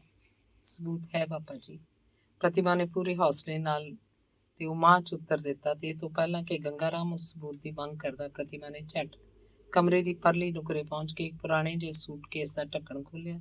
ਉਸ 'ਚੋਂ ਇੱਕ ਖੋਲ੍ਹਿਆ ਹੋਇਆ ਲਿਫਾਫਾ ਕੱਢ ਕੇ ਗੰਗਾ ਰਾਮ ਦੇ ਗੋਡਿਆਂ ਤੇ ਲਿਆ ਰੱਖਿਆ ਤੇ ਫਿਰ ਉਹਦੇ ਅੱਗੋਂ ਭਾਂਡੇ ਚੁੱਕ ਕੇ ਕਮਰੇ 'ਚ ਬਾਹਰ ਨਿਕਲ ਗਈ। ਗੰਗਾ ਰਾਮ ਰੋਟੀ ਖਾ ਚੁੱਕਾ ਸੀ। ਉਹ ਚਿੱਠੀ ਕੱਢ ਕੇ ਪੜ੍ਹਨ ਲੱਗਾ। ਸੈਂਟਰਲ ਜੇਲ੍ਹ ਲਾਹੌਰ। ਅੱਜ ਅਚਾਨਕ ਮੇਰੀ ਚਿੱਠੀ ਪੜ੍ਹ ਕੇ ਤੁਸੀਂ ਹੈਰਾਨ ਹੋਗੇ, ਪਰ ਹੈਰਾਨੀ ਵਾਲੀ ਇਸ 'ਚ ਕੋਈ ਗੱਲ ਨਹੀਂ।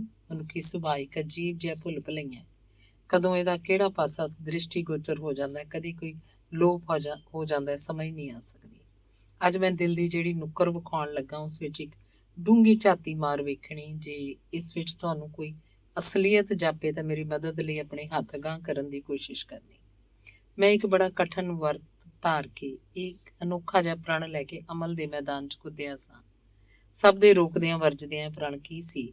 ਇਹੋ ਕਿ ਜਦ ਤੱਕ ਮੇਰਾ ਦੇਸ਼ ਗੈਰ ਹਕੂਮਤ ਦੀ ਗੁਲਾਮੀ 'ਚੋਂ ਛੁਟਕਾਰਾ ਨਹੀਂ ਪਾ ਲੈਂਦਾ, ਮੈਂ ਕਿਸੇ ਹੋਰ ਪ੍ਰਣ ਬੰਧਨ 'ਚ ਆਪਣੇ ਆਪ ਨੂੰ ਨਹੀਂ ਬੰਨਾਂਗਾ। ਪਰ ਅੱਜ ਜਦ ਕਿ ਜੇਲ੍ਹ ਦੇ ਇਸ ਇਕਾਂਤਵਾਸ ਨੇ ਮੇਰੀਆਂ ਸੋਚਾਂ ਵਿਚਾਰਾਂ ਨੂੰ ਖੁੱਲ੍ਹ ਕੇ ਫੈਲਣ ਦਾ ਮੌਕਾ ਦਿੱਤਾ ਹੈ, ਜਦ ਮੈਂ ਜੀਵਨ ਦੇ ਹਰ ਛੋਟੇ ਤੋਂ ਛੋਟੇ ਨੁਕਤੇ ਨੂੰ ਬੜੇ ਗੌਰ ਨਾਲ ਵੇਖਿਆ ਪੜਚੋਲਿਆ, ਤਾਂ ਮੈਂ ਇਸ ਸਿੱਟੇ ਤੇ ਪੁੱਜਾਂ ਕਿ ਜਿਹੜੀ ਪ੍ਰਤਿੱਗਿਆ ਕਰਕੇ ਮੈਂ ਘਰੋਂ ਬਾਹਰ ਕਦਮ ਰੱਖਿਆ ਸੀ, ਉਹਦੀ ਪੂਰਤੀ ਤਦ ਤੱਕ ਅਸੰਭਵ ਹੈ ਜਦ ਤੱਕ ਮੈਂ ਆਪਣੇ ਆਪ 'ਚ ਪੂਰਨ ਨਹੀਂ ਹੋ ਜਾਂਦਾ। ਤੇ ਇਸ ਪੂਰਨਤਾ ਦੀ ਅਮਲੀ ਸ਼ਕਲ ਦੋ ਸ਼ਕਲਾਂ 'ਚ ਹੋ ਸਕਦੀ ਹੈ, ਜਾਂ ਤਾਂ ਮਹਾਤਮਾ ਬੁੱਧ ਵਰਗਾ ਤਿਆਗੀ ਬਣ ਕੇ ਤੇ ਜਾਂ ਫਿਰ ਇੱਕ ਮੁਕੰਮਲ ਸੰਸਾਰੀ ਆਦਮੀ ਬਣ ਕੇ। ਬੁੱਧ ਵਰਗਾ ਤਿਆਗੀ ਬਣਨਾ ਮੇਰੇ ਲਈ ਮੁਸ਼ਕਿਲ ਹੈ। ਇੰਨੀ ਰੂਹਾਨੀ ਉਚਾਈ ਤੱਕ ਪਹੁੰਚਣਾ ਤਾਂ ਕਿਤੇ ਰਿਹਾ, ਉੱਥੇ ਤੱਕ ਸੋਚਣਾ ਵੀ ਮੇਰੀ ਤਾਕਤ ਤੋਂ ਬਾਹਰ ਹੈ। ਅਖੀਰ ਮੈਂ ਦੂਜਾ ਤਰੀਕਾ ਹੀ ਅਪਣਾਉਣ ਦਾ ਫੈਸਲਾ ਕੀਤਾ ਹੈ, ਮੁਕੰਮਲ ਇਨਸਾਨ ਬਣ ਕੇ ਆਪਣੇ ਪ੍ਰਣ ਨੂੰ ਨਿਭਾਉਣ ਦਾ। ਸੋ ਇਸ ਮਤਲਬ ਲਈ ਮੈਨੂੰ ਲੋੜ ਹੈ ਕਿਸੇ ਅਜਿਹੀ ਹਮਰਾਹੀ ਦੀ ਜਿਹਦੀ ਹੋਂਦ ਹਰ ਕਦਮ ਉੱਤੇ ਮੇਰੇ ਸਫ਼ਰ ਨੂੰ ਨਾ ਕੇਵਲ ਸੁਖਾਲਾ ਬਲਕਿ ਉਤਸ਼ਾਹ ਭਰਪੂਰ ਬਣਾਉਣ ਲਈ ਹੋਵੇ। ਤੇ ਇਸ ਏਡੀ ਚੌੜੀ ਦੁਨੀਆ 'ਚ ਸਭ ਤੋਂ ਪਹਿਲੀ ਸ਼ਖਸੀਅਤ ਉੱਤੇ ਕੋਈ ਹੈ ਤਾਂ ਬਸ ਉਹ। ਤੇ ਉਦੋਂ ਮੈਂ ਆਪਣੇ ਆਪ ਨੂੰ ਭਾਗਸ਼ਾਲੀ ਸਮਝਾਂਗਾ ਜਦੋਂ ਮੈਨੂੰ ਭਰੋਸਾ ਹੋ ਜਾਏਗਾ ਕਿ ਉਹਨੇ ਮੇਰੇ ਜੀਵਨ ਸਾਥ ਨੂੰ ਕਬੂਲ ਲਿਆ। ਪ੍ਰਤਿਮਾ ਦੇਵੀ, ਕੀ ਤੁਸੀਂ ਮੈਨੂੰ ਆਗਿਆ ਦਿਓਗੇ ਕਿ ਜੇਲ੍ਹ 'ਚੋਂ ਨਿਕਲਦਿਆਂ ਹੀ ਤੁਹਾਡੇ ਪਿਤਾ ਜੀ ਦੀ ਸੇਵਾ ਵਿੱਚ ਹਾਜ਼ਰ ਹੋ ਕੇ ਉਹਨਾਂ ਪਾਸੋਂ ਮੈਂ ਉਸ ਅਨਮੋਲ ਰਤਨ ਦੀ ਮੰਗ ਕਰਾਂ? ਤੁਹਾਡਾ ਉੱਤਰ ਮੇਰੀਆਂ ਵਰਤਮਾਨ ਤੇ ਭਵਿੱਖ ਆਸਾਂ ਨੂੰ ਤੋੜਨ ਵਾਲਾ ਨਹੀਂ, ਜੋੜਨ ਵਾਲਾ ਸਾਬਤ ਹੋਏਗਾ, ਜਿਸ ਦੀ ਮੈਨੂੰ ਉਮੀਦ ਹੈ। ਮੇਰੀ ਸਜ਼ਾ ਪੂਰੀ ਹੋਣ 'ਚ ਅਜੇ ਕਾਫੀ ਚਿਰ ਬਾਕੀ ਹੈ, ਸਾਲ ਤੋਂ ਵੀ ਜ਼ਿਆਦਾ, ਪਰ ਇਹ ਸਮਾਂ ਮੈਂ ਬੜੇ ਸੁੱਖ ਤੇ ਇਤਮੀਨਾਨ ਨਾਲ ਗੁਜ਼ਾਰ ਸਕਾਂਗਾ ਜੇ ਇਸ ਚਿੱਠੀ ਦਾ ਉੱਤਰ ਆਸ ਭਰਪੂਰ ਹੋਇਆ। ਤੁਹਾਡਾ ਉਦੈ। ਚਿੱਠੀ ਪੜ੍ਹ ਚੁੱਕਣ ਤੋਂ ਬਾਅਦ ਗੰਗਾ ਰਾਮ ਨੇ ਉਹਨੂੰ ਇੰਝ ਮੱਥੇ ਨਾਲ ਲਾਇਆ ਜਿਵੇਂ ਵਿਧਾਤਾ ਨੇ ਉਚੇਚੇ ਹੱਥ ਨਾਲ ਲਿਖ ਕੇ ਉਹਨੂੰ ਕੋਈ ਪੈਗਾਮ ਭੇਜਿਆ ਹੋਵੇ, ਉਹਦੀ ਕਿਸਮਤ ਦੇ ਬੰਦ ਬੂਹੇ ਖੋਲ੍ਹਣ ਲਈ। ਪ੍ਰਤਿਮਾ, ਉਸ ਆਵਾਜ਼ ਦਿੱਤੀ। ਜਦ ਪ੍ਰਤਿਮਾ ਉਹਦੇ ਸਾਹਮਣੇ ਉਪਸਥਿਤ ਹੋਈ ਤਾਂ ਗੰਗਾ ਰਾਮ ਦੀ ਖਾਹਿਸ਼ ਹੋਈ ਉਹਦੇ ਪੈਰਾਂ ਤੇ ਸਿਰ ਰੱਖ ਕੇ ਆਪਣੀ ਭੁੱਲ ਲਈ ਖਿਮਾ ਮੰਗੀ, ਜਿਹੜਾ ਉਹਨੇ ਹੁਣੇ ਪ੍ਰਤਿਮਾ ਦੇ ਪ੍ਰੇਮੀ ਦਾ ਉਸ ਉਪਹਾਰ ਦਾ ਅਪਮਾਨ ਕੀਤਾ ਸੀ। ਪਰ ਪਿਓ ਧੀ ਦੇ ਰਿਸ਼ਤੇ ਦੀ ਅਨੁਭਵਤਾ ਨੇ ਉਹਨੂੰ ਐਸਾ ਨਹੀਂ ਕਰਨ ਦਿੱਤਾ। ਉਸ ਪੁੱਛਿਆ, ਤੂੰ ਇਸ ਚਿੱਠੀ ਦਾ ਜਵਾਬ ਦਿੱਤਾ ਸੀ ਪਿਤਾ ਜੀ? ਕੀ? ਮੈਂ ਲਿਖਿਆ ਸੀ ਤੁਸੀਂ ਰਿਹਾ ਹੋਣ ਤੋਂ ਬਾਅਦ ਪਾਪਾ ਜੀ ਨੂੰ ਆ ਮਿਲਣ। ਉਹ ਉਮੀਦ ਹੈ ਇਨਕਾਰ ਨਹੀਂ ਕਰਨਗੇ। ਇਸ ਵਿੱਚ ਇਨਕਾਰ ਵਾਲੀ ਕਿਹੜੀ ਗੱਲ ਸੀ? ਮੇਰੇ ਭਾਗ ਨਾ ਖੁੱਲ ਪੈਣ। ਪ੍ਰਤਿਮਾ, ਕਹਿੰਦਾ ਗੰਗਾ ਰਾਮ ਇੱਕ ਵਾਰੀ ਫਿਰ ਚੁੱਪ ਹੋ ਗਿਆ। ਕਿਸੇ ਨੇ ਬੋਲਦੇ ਬੋਲਦੇ ਦਾ ਗਲਾ ਘੁੱਟ ਲਿਆ ਹੋਵੇ। ਕੀ ਪਾਪਾ ਜੀ? ਪ੍ਰਤਿਮਾ ਨੇ ਪੁੱਛਿਆ। ਜੇ ਉਹਨੂੰ ਪਤਾ ਲੱਗ ਗਿਆ ਕਿ ਮੈਂ ਵੀ ਇਸ ਗੱਲ ਨੂੰ ਸੋਚਿਆ ਤਾਂ ਸੀ, ਫਿਰ ਤੂੰ ਚਿੱਠੀ 'ਚ ਸਾਫ਼-ਸਾਫ਼ ਲਿਖ ਕਿਉਂ ਨਾ ਦਿੱਤਾ? ਲਿਖ ਦੇਣ ਲੱਗੀ ਸਾਂ, ਪਰ ਫਿਰ ਇਹ ਸੋਚ ਕੇ ਨਾ ਲਿਖਿਆ ਕਿ ਕੈਦੀਆਂ ਦੀਆਂ ਚਿੱਠੀਆਂ ਜੇਲ੍ਹ ਵਾਲੇ ਅਕਸਰ ਪੜ੍ਹ ਲੈਂਦੇ ਨੇ। ਮੈਂ ਸੋਚਿਆ ਐਵੇਂ ਅਣਸੁਣਿਆਂ ਨੂੰ ਕਿਉਂ ਸੁਣਾਇਆ ਜਾਵੇ, ਫਿਰ ਇਹਦਾ ਕੀ ਬਣੇਗਾ? ਅੱਗੇ ਜੋ ਸਾਡੇ ਨਾਲ ਵਾਪਰ ਚੁੱਕੀ ਹੈ ਸਾਰੀ ਉਮਰ ਨਹੀਂ ਭੁੱਲਣੀ, ਤੇ ਫਿਰ ਕਿਤੇ ਉਹੀ ਗੱਲ ਹੋ ਗਈ ਤਾਂ? ਨਹੀਂ, ਪ੍ਰਤਿਮਾ ਬੋਲੀ। ਉਹ ਇਹੋ ਜਿਹੇ ਦਕੀਆਨੂਸੀ ਖਿਆਲਾਂ ਵਾਲਾ ਨਹੀਂ ਪਾਪਾ ਜੀ। ਇਹ ਨਾ ਕਹੋ ਬੇਟਾ, ਤੂੰ ਅਜੇ ਬੱਚੀ ਹੈ, ਤੈਨੂੰ ਨਹੀਂ ਖਬਰ ਇਹਨਾਂ ਗੱਲਾਂ ਦੀ। ਸਖੀ ਨਾਲ ਅਸੂਮ ਭਲਾ ਜੋ ਤੁਰਤ ਦੇਵੇ ਜਵਾਬ, ਸਾਰੀ ਗੱਲ ਪਹਿਲਾਂ ਹੀ ਖੋਹ ਲੈਣੀ ਚਾਹੀਦੀ ਹੈ। ਮੈਂ ਸੋਚਿਆ ਸੀ ਜਦੋਂ ਕਦੀ ਉਸ ਨਾਲ ਗੱਲ ਕਰਨ ਦਾ ਮੌਕਾ ਮਿਲੇਗਾ ਤਾਂ ਸਭ ਕੁਝ ਉਹਨੂੰ ਖੋਲ੍ਹ ਕੇ ਦੱਸ ਦਿਆਂਗੀ। ਹਾਂ, ਇਹ ਜ਼ਰੂਰ ਹੋਣਾ ਚਾਹੀਦਾ। ਗੱਲਾਂ ਵਿੱਚ ਕਾਫੀ ਵਕਤ ਬੀਤ ਚੁੱਕਾ ਸੀ ਤੇ ਗੰਗਾ ਰਾਮ ਨੂੰ ਚੇਤਾ ਹੀ ਨਹੀਂ ਸੀ ਰਿਹਾ ਕਿ ਉਹਨੇ ਡਾਕ ਲੈਣ ਜਾਣਾ ਸੀ। ਉਹ ਝਟਪਟ ਉੱਠਿਆ, ਕੱਪੜੇ ਪਾਏ, ਚਮੜੇ ਦਾ ਪੋਸਟ ਬੈਗ ਤੇ ਨੀਲੀ ਜਾਲੀ ਦਾ ਪਾਰਸਲਾਂ ਵਾਲਾ ਥੈਲਾ ਮੋਢੇ ਤੇ ਸੁੱਟ ਤੇ ਬਾਹਰ ਨਿਕਲ ਗਿਆ। ਅੱਜ ਉਹਦੇ ਕਦਮਾਂ 'ਚ ਤੰਦਰੁਸਤਾਂ ਵਰਗੀ ਤੇਜ਼ੀ ਸੀ। ਜਦੋਂ ਚਲਾ ਗਿਆ ਤਾਂ ਪ੍ਰਤਿਮਾ ਨੇ ਫਿਰ ਉਹੀ ਅਧੂਰਾ ਹਾਰ ਤੇ ਫੁੱਲ ਇਕੱਠੇ ਕੀਤੇ ਤੇ ਮੁੜ ਨਵੇਂ ਉਤਸ਼ਾਹ ਨਾਲ ਆਪਣੇ ਕੰਮ ਲੱਗ ਪਈ।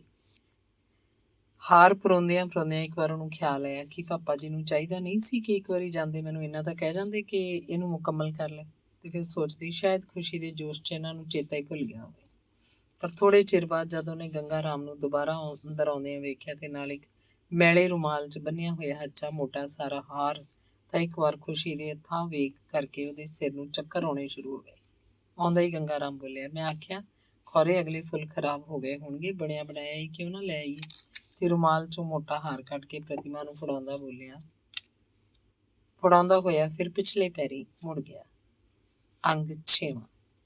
ਕੋਮਲ ਸੀਤਲ ਬੱਦਲਾਂ ਦੀ ਹਿੱਕ 'ਚ ਬਿਜਲੀ ਦਾ ਲੁਕਿਆ ਹੋਣਾ ਜੇ ਸੰਭਵ ਹੈ ਤਾਂ ਕਰੜੇ ਪੱਥਰਾਂ ਦੀ ਤਹਿ ਹੇਠ ਨਿਰਮਲ ਠੰਡੇ ਪਾਣੀ ਦੇ ਚਸ਼ਮਿਆਂ ਦਾ ਹੋਣਾ ਵੀ ਅਸੰਭਵ ਨਹੀਂ।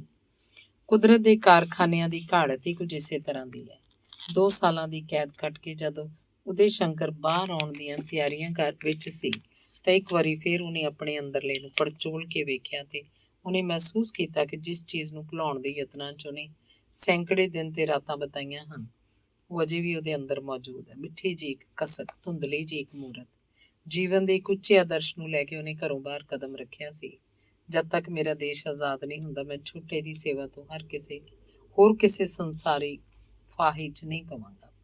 ਇਸੇ ਨਿਸ਼ਾਨੇ ਨੂੰ ਅੱਖਾਂ ਸਾਹਮਣੇ ਰੱਖ ਕੇ ਤੁਰਿਆ ਗਿਆ। ਪਰ ਅਚਾਨਕ ਹੀ ਜ਼ਿੰਦਗੀ ਦੇ ਇੱਕ ਮੋੜ ਉੱਤੇ ਜਦ ਕਿਸੇ ਚੀਜ਼ ਨਾਲ ਉਹਦੀ ਆਤਮਾ ਟਕਰਾਈ ਤਾਂ ਉਹਨੂੰ ਆਪਣਾ ਸਾਰਾ ਅੰਦਰ ਸਣੇ ਉਸ ਪ੍ਰਣ ਦੇ ਡੋਲਦਾ ਪਾਸਿਆ। ਇੰਨਾ ਡੋਲਦਾ ਕਿ ਉਸ ਲਈ ਸੰਭਲਣਾ ਮੁਸ਼ਕਿਲ ਹੋ ਗਿਆ ਤੇ ਉਹ ਘਬਰਾ ਕੇ ਉੱਠਿਆ। ਪਰ ਇਹਦੇ ਥੋੜੇ ਦਿਨਾਂ ਬਾਅਦ ਜਦ ਉਹਨੂੰ ਇਹ 2 ਸਾਲਾ ਜੇਲ੍ਹਵਾਸ ਪ੍ਰਾਪਤ ਹੋਇਆ ਤਾਂ ਇਸ ਤਰ੍ਹਾਂ ਉਹਨੇ ਸ਼ੁਕਰ ਦਾ ਸਾਹ ਲਿਆ। ਮਹਾਤਮਾ ਗਾਂਧੀ ਦੇ ਇੱਕ ਵੇਰਾਂ ਦੇ ਕਹੇ ਹੋਏ ਸ਼ਬਦ ਉਹਨੂੰ ਯਾਦ ਸਨ, ਜੇਲ੍ਹ ਉਹ ਤਪੋਵਨ ਹੈ ਜਿੱਥੇ ਜਾ ਕੇ ਸਾਡੇ ਮਨ ਤੇ ਆਤਮਾ ਦੀ ਕਾਇਆ ਕਲਪ ਹੋ ਸਕਦੀ ਹੈ। ਜੇਲ੍ਹ ਦੇ ਫਾਟਕ 'ਚ ਦਾਖਲ ਹੋਣ ਤੋਂ ਪਹਿਲਾਂ ਹੀ ਉਹਨੇ ਆਪਣੇ ਦਿਲ 'ਚ ਇੱਕ ਧਾਰਨਾ ਧਾਰ ਲਈ, ਮੈਂ ਜੇਲ੍ਹ ਅੰਦਰ ਇਸ ਤਪੋਵਨ 'ਚ ਜਾ ਕੇ ਆਪਣੇ ਮਨ ਨੂੰ ਇੰਨਾ ਕਠੋਰ, ਇੰਨਾ ਬੇਲਚਕ ਬਣਾ ਲਾਂਗਾ, ਇਸ ਵਿੱਚ ਦੇਸ਼ ਭਗਤੀ ਦੀ ਲਗਨ ਤੋਂ ਬਿਨਾਂ ਹੋਰ ਕਿਸੇ ਚੀਜ਼ ਦੀ ਸਮਾਈ ਨਾ ਹੋ ਸਕੇ। ਪਰ ਉਸ ਵੇਲੇ ਉਦੇ ਸ਼ੰਕਰ ਸ਼ਾਇਦ ਨਹੀਂ ਸੀ ਜਾਣਦਾ ਕਿ ਸਮਾਈ ਨਾ ਹੋ ਸਕਣੀ ਹੋਰ ਗੱਲ ਹੈ, ਪਰ ਸਮਾਈ ਹੋਈ ਚੀਜ਼ ਨੂੰ ਕੱਢਣਾ ਹੋਰ। ਜੇਲ੍ਹ 'ਚ ਪਹੁੰਚਦਿਆਂ ਹੀ ਉਹਨੇ ਆਪਣੇ ਨਿਸ਼ਚੇ ਅਨੁਸਾਰ ਵਰਤੋਂ ਸ਼ੁਰੂ ਕਰ ਦਿੱਤੀ। ਇੱਕ ਸੱਚੇ ਤਪੱਸਵੀ ਵਾਂਗ ਉਹਨੇ ਸੰਸਾਰੀ ਸੁੱਖਾਂ, ਵਾਸ਼ਨਾਵਾਂ ਤੇ ਹੋਰ ਮਾਨਸਿਕ ਕਾਮਨਾਵਾਂ ਉੱਤੇ ਕਾਬੂ ਪਾਉਣ ਲਈ ਸਿਰ ਤੋੜ ਕੋਸ਼ਿਸ਼ ਜਾਰੀ ਰੱਖੀ ਤੇ ਇਸ ਵਿੱਚ ਉਹਨੂੰ ਸਫਲਤਾ ਵੀ ਮਿਲਦੀ ਗਈ। ਜਿਨ੍ਹਾਂ ਰੋਗਾਂ ਦੀ ਦਵਾਈ ਲਈ ਉਹਨੇ ਜੇਲ੍ਹਵਾਸ ਨੂੰ ਅਪਣਾਉਣਾ ਸ਼ੁਰੂ ਕੀਤਾ ਸੀ, ਉਹਨਾਂ ਲਈ ਇਹ ਦਾਰੂ ਕਾਫੀ ਕਾਰਗਰ ਸਾਬਤ ਹੋਈ। ਭੁੱਖ, ਪਿਆਸ, ਦੁੱਖ, ਤਕਲੀਫਾਂ ਸਹਿਣ ਦੀ ਇੱਕ ਬੇਪਨਾਹ ਤਾਕਤ ਉਹ ਆਪਣੇ ਅੰਦਰ ਅਨੁਭਵ ਕਰਨ ਲੱਗਾ। ਤਪੱਸਿਆ ਦੀ ਮੰਜ਼ਿਲ ਤੇ ਚੱਲਦਿਆਂ ਉਹ ਆਪਣੇ ਸਰੀਰ ਤੇ ਮਨ ਦੋਹਾਂ ਨਾਲ ਵੱਧ ਤੋਂ ਵੱਧ ਸਖਤੀ ਕਰਨ ਲੱਗਾ। ਸਭ ਤੋਂ ਪਹਿਲਾਂ ਤਾਂ ਉਹਨੇ ਭੁੱਖ ਤੇ ਕਾਬੂ ਪਾਉਣ ਲਈ ਰੋਟੀ 8 ਪਹਿਰੀ ਖਾਣੀ ਸ਼ੁਰੂ ਕੀਤੀ, ਉਹ ਵੀ ਰੁੱਖੀ, ਕੇਵਲ ਪਾਣੀ ਦੇ ਘੁੱਟਾਂ ਨਾਲ। ਫਿਰ ਨੀਂਦਰ ਨੂੰ ਆਪਣੇ ਅਧੀਨ ਕਰਨ ਲਈ ਜਗਰਾਤੇ ਉੱਤੇ ਜਗਰਾਤੇ ਕੱਟਣ ਲੱਗਾ। ਮੁਸ਼ੱਕਤ ਉਸ ਲਈ ਕੋਈ ਨਹੀਂ ਸੀ ਕਿਉਂਕਿ ਉਹ A ਕਲਾਸ ਦਾ ਕੈਦੀ ਸੀ, ਪਰ ਇਹ ਉਹਨੇ ਆਪਣੀ ਕੋਸ਼ਿਸ਼ ਨਾਲ ਪ੍ਰਾਪਤ ਕਰ ਲਈ। ਉਹਦੀ ਅਸਲ ਕੋਸ਼ਿਸ਼ ਤਾਂ C ਕਲਾਸ ਲੈਣ ਦੀ ਸੀ, ਪਰ ਡਾਕਟਰ ਸੇਠੀ ਦੇ ਅਸਰ ਰਸੂਖ ਦੇ ਕਾਰਨ ਇਸ ਵਿੱਚ ਉਹਨੂੰ ਕਾਮਯਾਬੀ ਨਾ ਹੋ ਸਕੀ। ਇਸ ਤਰ੍ਹਾਂ ਦੀ ਨਿੱਤ ਵਰਤੋਂ ਨਾਲ ਉਹਨੇ ਆਪਣਾ ਜੀਵਨ ਸੱਚਮੁੱਚ ਤਪੱਸਵੀ ਬਣਾ ਲਿਆ ਸੀ। ਬਹੁਤ ਸਾਰੀਆਂ ਕਮਜ਼ੋਰੀਆਂ ਦਾ ਅੰਤ ਤੇ ਤਾਕਤਾਂ ਦਾ ਸੰਚਾਰ ਆਪਣੇ ਅੰਦਰ ਅਨੁਭਵ ਕਰਨ ਲੱਗ ਪਿਆ। ਪਰ ਇੱਕ ਚੀਜ਼ ਅਜੇ ਵੀ ਐਸੀ ਸੀ ਜਿਹੜੀ ਕਦੀ-ਕਦੀ ਉਹਦੀ ਸਾਬਤ ਕਦਮੀ ਦੀ ਕੰਧ 'ਚ ਕੋਈ ਨਾ ਕੋਈ ਛੇਕ ਪਾ ਜਾਂਦੀ। ਉਹਦੇ ਟਿਕੇ ਹੋਏ ਮਨ ਸਰੋਵਰ 'ਚ ਅਚਾਨਕ ਹੀ ਕਦੇ-ਕਦਾਈ ਕੋਈ ਚੀਜ਼ ਆ ਡਿੱਗਦੀ, ਜਿਹਦੇ ਅਸਰ ਨਾਲ ਉਹਦੇ ਅੰਦਰ ਪਹਿਲਾਂ ਇੱਕ ਸੂਖਮ ਜਿਹੀ ਲਹਿਰ ਪੈਦਾ ਹੁੰਦੀ, ਫਿਰ ਇਹ ਵੱਧਦੀ ਇੱਕ ਭਿਆਨਕ ਰੂਪ ਧਾਰ ਕੇ ਉਹਦੇ ਕੰਢਿਆਂ ਤੱਕ ਜਾ ਟਕਰਾਉਂਦੀ। ਹਿਰਦੇ ਸਾਗਰ ਦੇ ਟਿਕੇ ਹੋਏ ਪਾਣੀਆਂ 'ਚ ਹਲਚਲੀ ਜਿਹੀ ਚੀਜ਼ ਵੇਖ ਕੇ ਉਹਦੇ ਸ਼ੰਕਰ ਘਬਰਾ ਜਾਂਦਾ। ਉਹਦਾ ਲੂੰ ਪੁਕਾਰ ਉੱਠਦਾ, ਪ੍ਰਤਿਮਾ, ਕੀ ਮੈਂ ਮਰ ਕੇ ਵੀ ਤੇਥੋਂ ਪਿੱਛਾ ਛੁਡਾ ਸਕਾਂਗਾ? ਦਰਿਆ ਦਾ ਬੰਨ ਕਿੰਨਾ ਹੀ ਮਜ਼ਬੂਤ ਹੋਵੇ, ਉਹਦੀ ਮਜ਼ਬੂਤੀ ਉਦੋਂ ਤੱਕ ਹੀ ਯਕੀਨੀ ਹੁੰਦੀ ਹੈ ਜਦ ਤੱਕ ਉਹ ਸਾਬਤ ਰਹੇ। ਪਰ ਜੇ ਇੱਕ ਵਾਰੀ ਉਹਦੇ ਪੱਥਰਾਂ ਨੂੰ ਉਖੇੜ ਕੇ ਪਾਣੀ ਆਪਣੇ ਲਈ ਛੋਟਾ ਜਿੰਨਾ ਵੀ ਮੁਗੋਰਾ ਬਣਾ ਲਏ ਤਾਂ ਫਿਰ ਇਹ ਜਾਣਨਾ ਮੁਸ਼ਕਿਲ ਹੋ ਜਾਂਦਾ ਹੈ ਕਿ ਇਸ ਨਿੱਕੇ ਜਿਹੇ ਮੁਗੋਰੇ ਦੀ ਚੌੜਾਈ ਕਦੋਂ ਤੇ ਕਿਵੇਂ ਇੱਕ ਮੋਕਲੇ ਪਾੜ ਦੀ ਸ਼ਕਲ 'ਚ ਬਦਲ ਜਾਏਗੀ ਤੇ ਕਦੋਂ ਦਰਿਆ ਦਾ ਪਾਣੀ ਹੜ੍ਹ ਦਾ ਰੂਪ ਧਾਰ ਕੇ ਉਸ ਥਾਣੀ ਵਹਿ ਨਿਕਲੇਗਾ। ਇਸੇ ਮਾਨਸਿਕ ਸੰਘਰਸ਼ ਦੀ ਹਾਲਤ ਵਿੱਚ ਉਦੇ ਸ਼ੰਕਰ ਦੀ ਪਹਿਲੀ ਛਮਾਈ ਬੀਤੀ। ਇਸ ਤੋਂ ਬਾਅਦ ਦੂਜੀ ਛਮਾਈ ਦਾ ਅੱਧ ਅਜੇ ਪੂਰਾ ਨਹੀਂ ਸੀ ਹੋਇਆ ਕਿ ਉਹਦੇ ਮਨੋਵਿਕਾਰ ਇੱਕ ਨਵੀਂ ਤਜਵੀਜ਼ ਬਣ ਕੇ ਉਹਦੇ ਸਾਹਮਣੇ ਆ ਪ੍ਰਗਟ ਹੋਏ। ਦੋ ਚਿੱਤੀਆਂ ਦੇ ਦਲਦਲ ਚੋਂ ਨਿਕਲ ਕੇ ਉਦੇ ਸ਼ੰਕਰ ਦਾ ਮਨ ਇੱਕ ਯਕੀਨੀ ਫੈਸਲੇ ਦੀ ਸੜਕ ਤੇ ਆ ਖੜੋਤਾ। ਕੀ ਸੀ ਇਹ ਫੈਸਲਾ? ਇਹੋ ਕਿ ਪ੍ਰਤਿਮਾ ਤੋਂ ਬਿਨਾਂ ਮੇਰਾ ਜੀਵਨ ਬੇਅਰਥ ਤੇ ਅਪੂਰਨ ਹੈ। ਪ੍ਰਤਿਮਾ ਮੇਰੀ ਜ਼ਿੰਦਗੀ ਦਾ ਉਹ ਹਿੱਸਾ ਹੈ ਜਿਹਨੂੰ ਆਪਣੇ ਤੋਂ ਦੂਰ ਰੱਖ ਕੇ ਮੈਂ ਕਦੀ ਵੀ ਕਿਸੇ ਹਾਲਤ ਵਿੱਚ ਵੀ ਪੂਰਨ ਨਹੀਂ ਹੋ ਸਕਦਾ। ਪ੍ਰਤਿਮਾ ਦੀ ਪ੍ਰਾਪਤੀ ਹੀ ਮੇਰੇ ਸੁਪਨਿਆਂ ਨੂੰ ਸਜੀਵ ਕਰ ਸਕਦੀ ਹੈ। ਇਸ ਸਿੱਟੇ ਤੇ ਜਦੋਂ ਪੂਰੀ ਤਰ੍ਹਾਂ ਪਹੁੰਚ ਚੁੱਕਾ ਤਾਂ ਹੁਣ ਉਸ ਲਈ ਪਹਿਲਾ ਕੰਮ ਸੀ ਚਿੱਠੀ ਰਾਹੀਂ ਪ੍ਰਤਿਮਾ ਤੀਕ ਆਪਣੇ ਮਨੋਭਾਵਾਂ ਨੂੰ ਪਹੁੰਚਾਉਣਾ। ਸੋ ਉਹਨੇ ਇਵੇਂ ਹੀ ਕੀਤਾ। ਚਿੱਠੀ 'ਚ ਉਹਨੇ ਦਿਲ ਦੀਆਂ ਚਾਰੇ ਕੰਨੀਆਂ ਖੋਲ੍ਹ ਕੇ ਪ੍ਰਤਿਮਾ ਅੱਗੇ ਰੱਖ ਦਿੱਤੀਆਂ ਤੇ ਕੁਝ ਦਿਨਾਂ ਬਾਅਦ ਪ੍ਰਤਿਮਾ ਵੱਲੋਂ ਇਸ ਚਿੱਠੀ ਦਾ ਉੱਤਰ ਵੀ ਉਹਨੂੰ ਮਿਲ ਗਿਆ, ਤਸੱਲੀ ਭਰਿਆ ਉੱਤਰ। ਉਹਨਾਂ ਹੀ ਦਿਨਾਂ 'ਚ ਉਦੇ ਸ਼ੰਕਰ ਦੀ ਸੰਗਤ ਇੱਕ ਐਸੇ ਆਦਮੀ ਨਾਲ ਹੋ ਗਈ ਜਿਹਨੇ ਉਹਦੇ ਇੱਕ ਕੇਂਦਰ ਤੇ ਕੇਂਦਰਿਤ ਹੋ ਚੁੱਕੇ ਮਨ 'ਚ ਇੱਕ ਵਾਰੀ ਫੇਰ ਨਵੀਆਂ ਲਹਿਰਾਂ ਪੈਦਾ ਕਰ ਦਿੱਤੀਆਂ। ਇਹ ਇੱਕ ਉਮਰ ਕੈਦ ਭੁਗਤ ਰਿਹਾ ਦੇਸ਼ ਭਗਤ ਸੀ ਜਿਹੜਾ ਪੂਰੇ 17 ਸਾਲਾਂ ਤੋਂ ਕੈਦੀ ਜੀਵਨ ਜਿਉਂ ਰਿਹਾ ਸੀ। ਜਵਾਨੀ 'ਚ ਉਹਨੂੰ ਸਜ਼ਾ ਹੋਈ ਤੇ ਹੁਣ ਉਹ ਬੁਢਾਪੇ ਦੀ ਮੰਜ਼ਿਲ ਤੇ ਪਹੁੰਚ ਚੁੱਕਾ ਸੀ, ਪਰ ਅਜੇ ਤੀਕ ਉਹਨੇ ਆਪਣੀ ਰਿਹਾਈ ਬਾਬਤ ਕੁਝ ਪਤਾ ਨਹੀਂ ਸੀ। ਇਸ ਕੈਦੀ ਨੂੰ ਬਾਬਾ ਜੀ ਕਹਿ ਕੇ ਬੁਲਾਉਂਦੇ ਸਨ ਤੇ ਇਹਦਾ ਨਾਂ ਸੀ ਬਾਬਾ ਸੇਵਾ ਸਿੰਘ। ਬਾਬਾ ਜੀ ਦਾ ਸਰੀਰ ਉੱਚਾ ਲੰਮਾ, ਦਾੜਾ ਚਾਂਦੀ ਵਰਗਾ ਚਿੱਟਾ, ਚਿਹਰੇ ਉੱਤੇ ਕੋਈ ਰੂਹਾਨੀ ਜੀ ਚਮਕ ਤੇ ਅੱਖਾਂ 'ਚ ਮਰਦਾਨਗੀ, ਪਵਿੱਤਰਤਾ ਤੇ ਦ੍ਰਿੜਤਾ। ਬਾਬਾ ਜੀ ਨੇ ਪਹਿਲੀ ਵਾਰ ਤੱਕ ਕੇ ਉਦੇ ਸ਼ੰਕਰ ਨੂੰ ਮਹਾਤਮਾ ਗਾਂਧੀ ਦੇ ਕਹੇ ਸ਼ਬਦਾਂ ਦੀ ਸੱਚਾਈ ਪ੍ਰਤੱਖ ਭਾਸੀ ਸੀ। ਜੇਲ੍ਹ ਇੱਕ ਤਪੋਵਨ, ਤੇ ਉਹਨੇ ਜਦ ਤਪੋਵਨ ਦੇ ਉਸ 17 ਸਾਲਾ ਤਪਸਵੀ ਨੂੰ ਵੇਖਿਆ ਤਾਂ ਸ਼ਰਧਾ ਨਾਲ ਉਹਦਾ ਸਿਰ ਝੁਕ ਗਿਆ। ਮਾਮੂਲੀ ਜਾਣ ਪਛਾਣ ਤੋਂ ਬਾਅਦ ਸਾਂਝ ਪੈਦਾ ਹੋਈ। ਕੁਝ ਚਿਰ ਬਾਅਦ ਉਦੇ ਸ਼ੰਕਰ ਲਈ ਬਾਬਾ ਜੀ ਇੱਕ ਸੱਚੇ ਪਥ ਪ੍ਰਦਰਸ਼ਕ ਤੇ ਦਿਲ ਦੇ ਮਹਿਰਮ ਸਾਬਤ ਹੋਏ।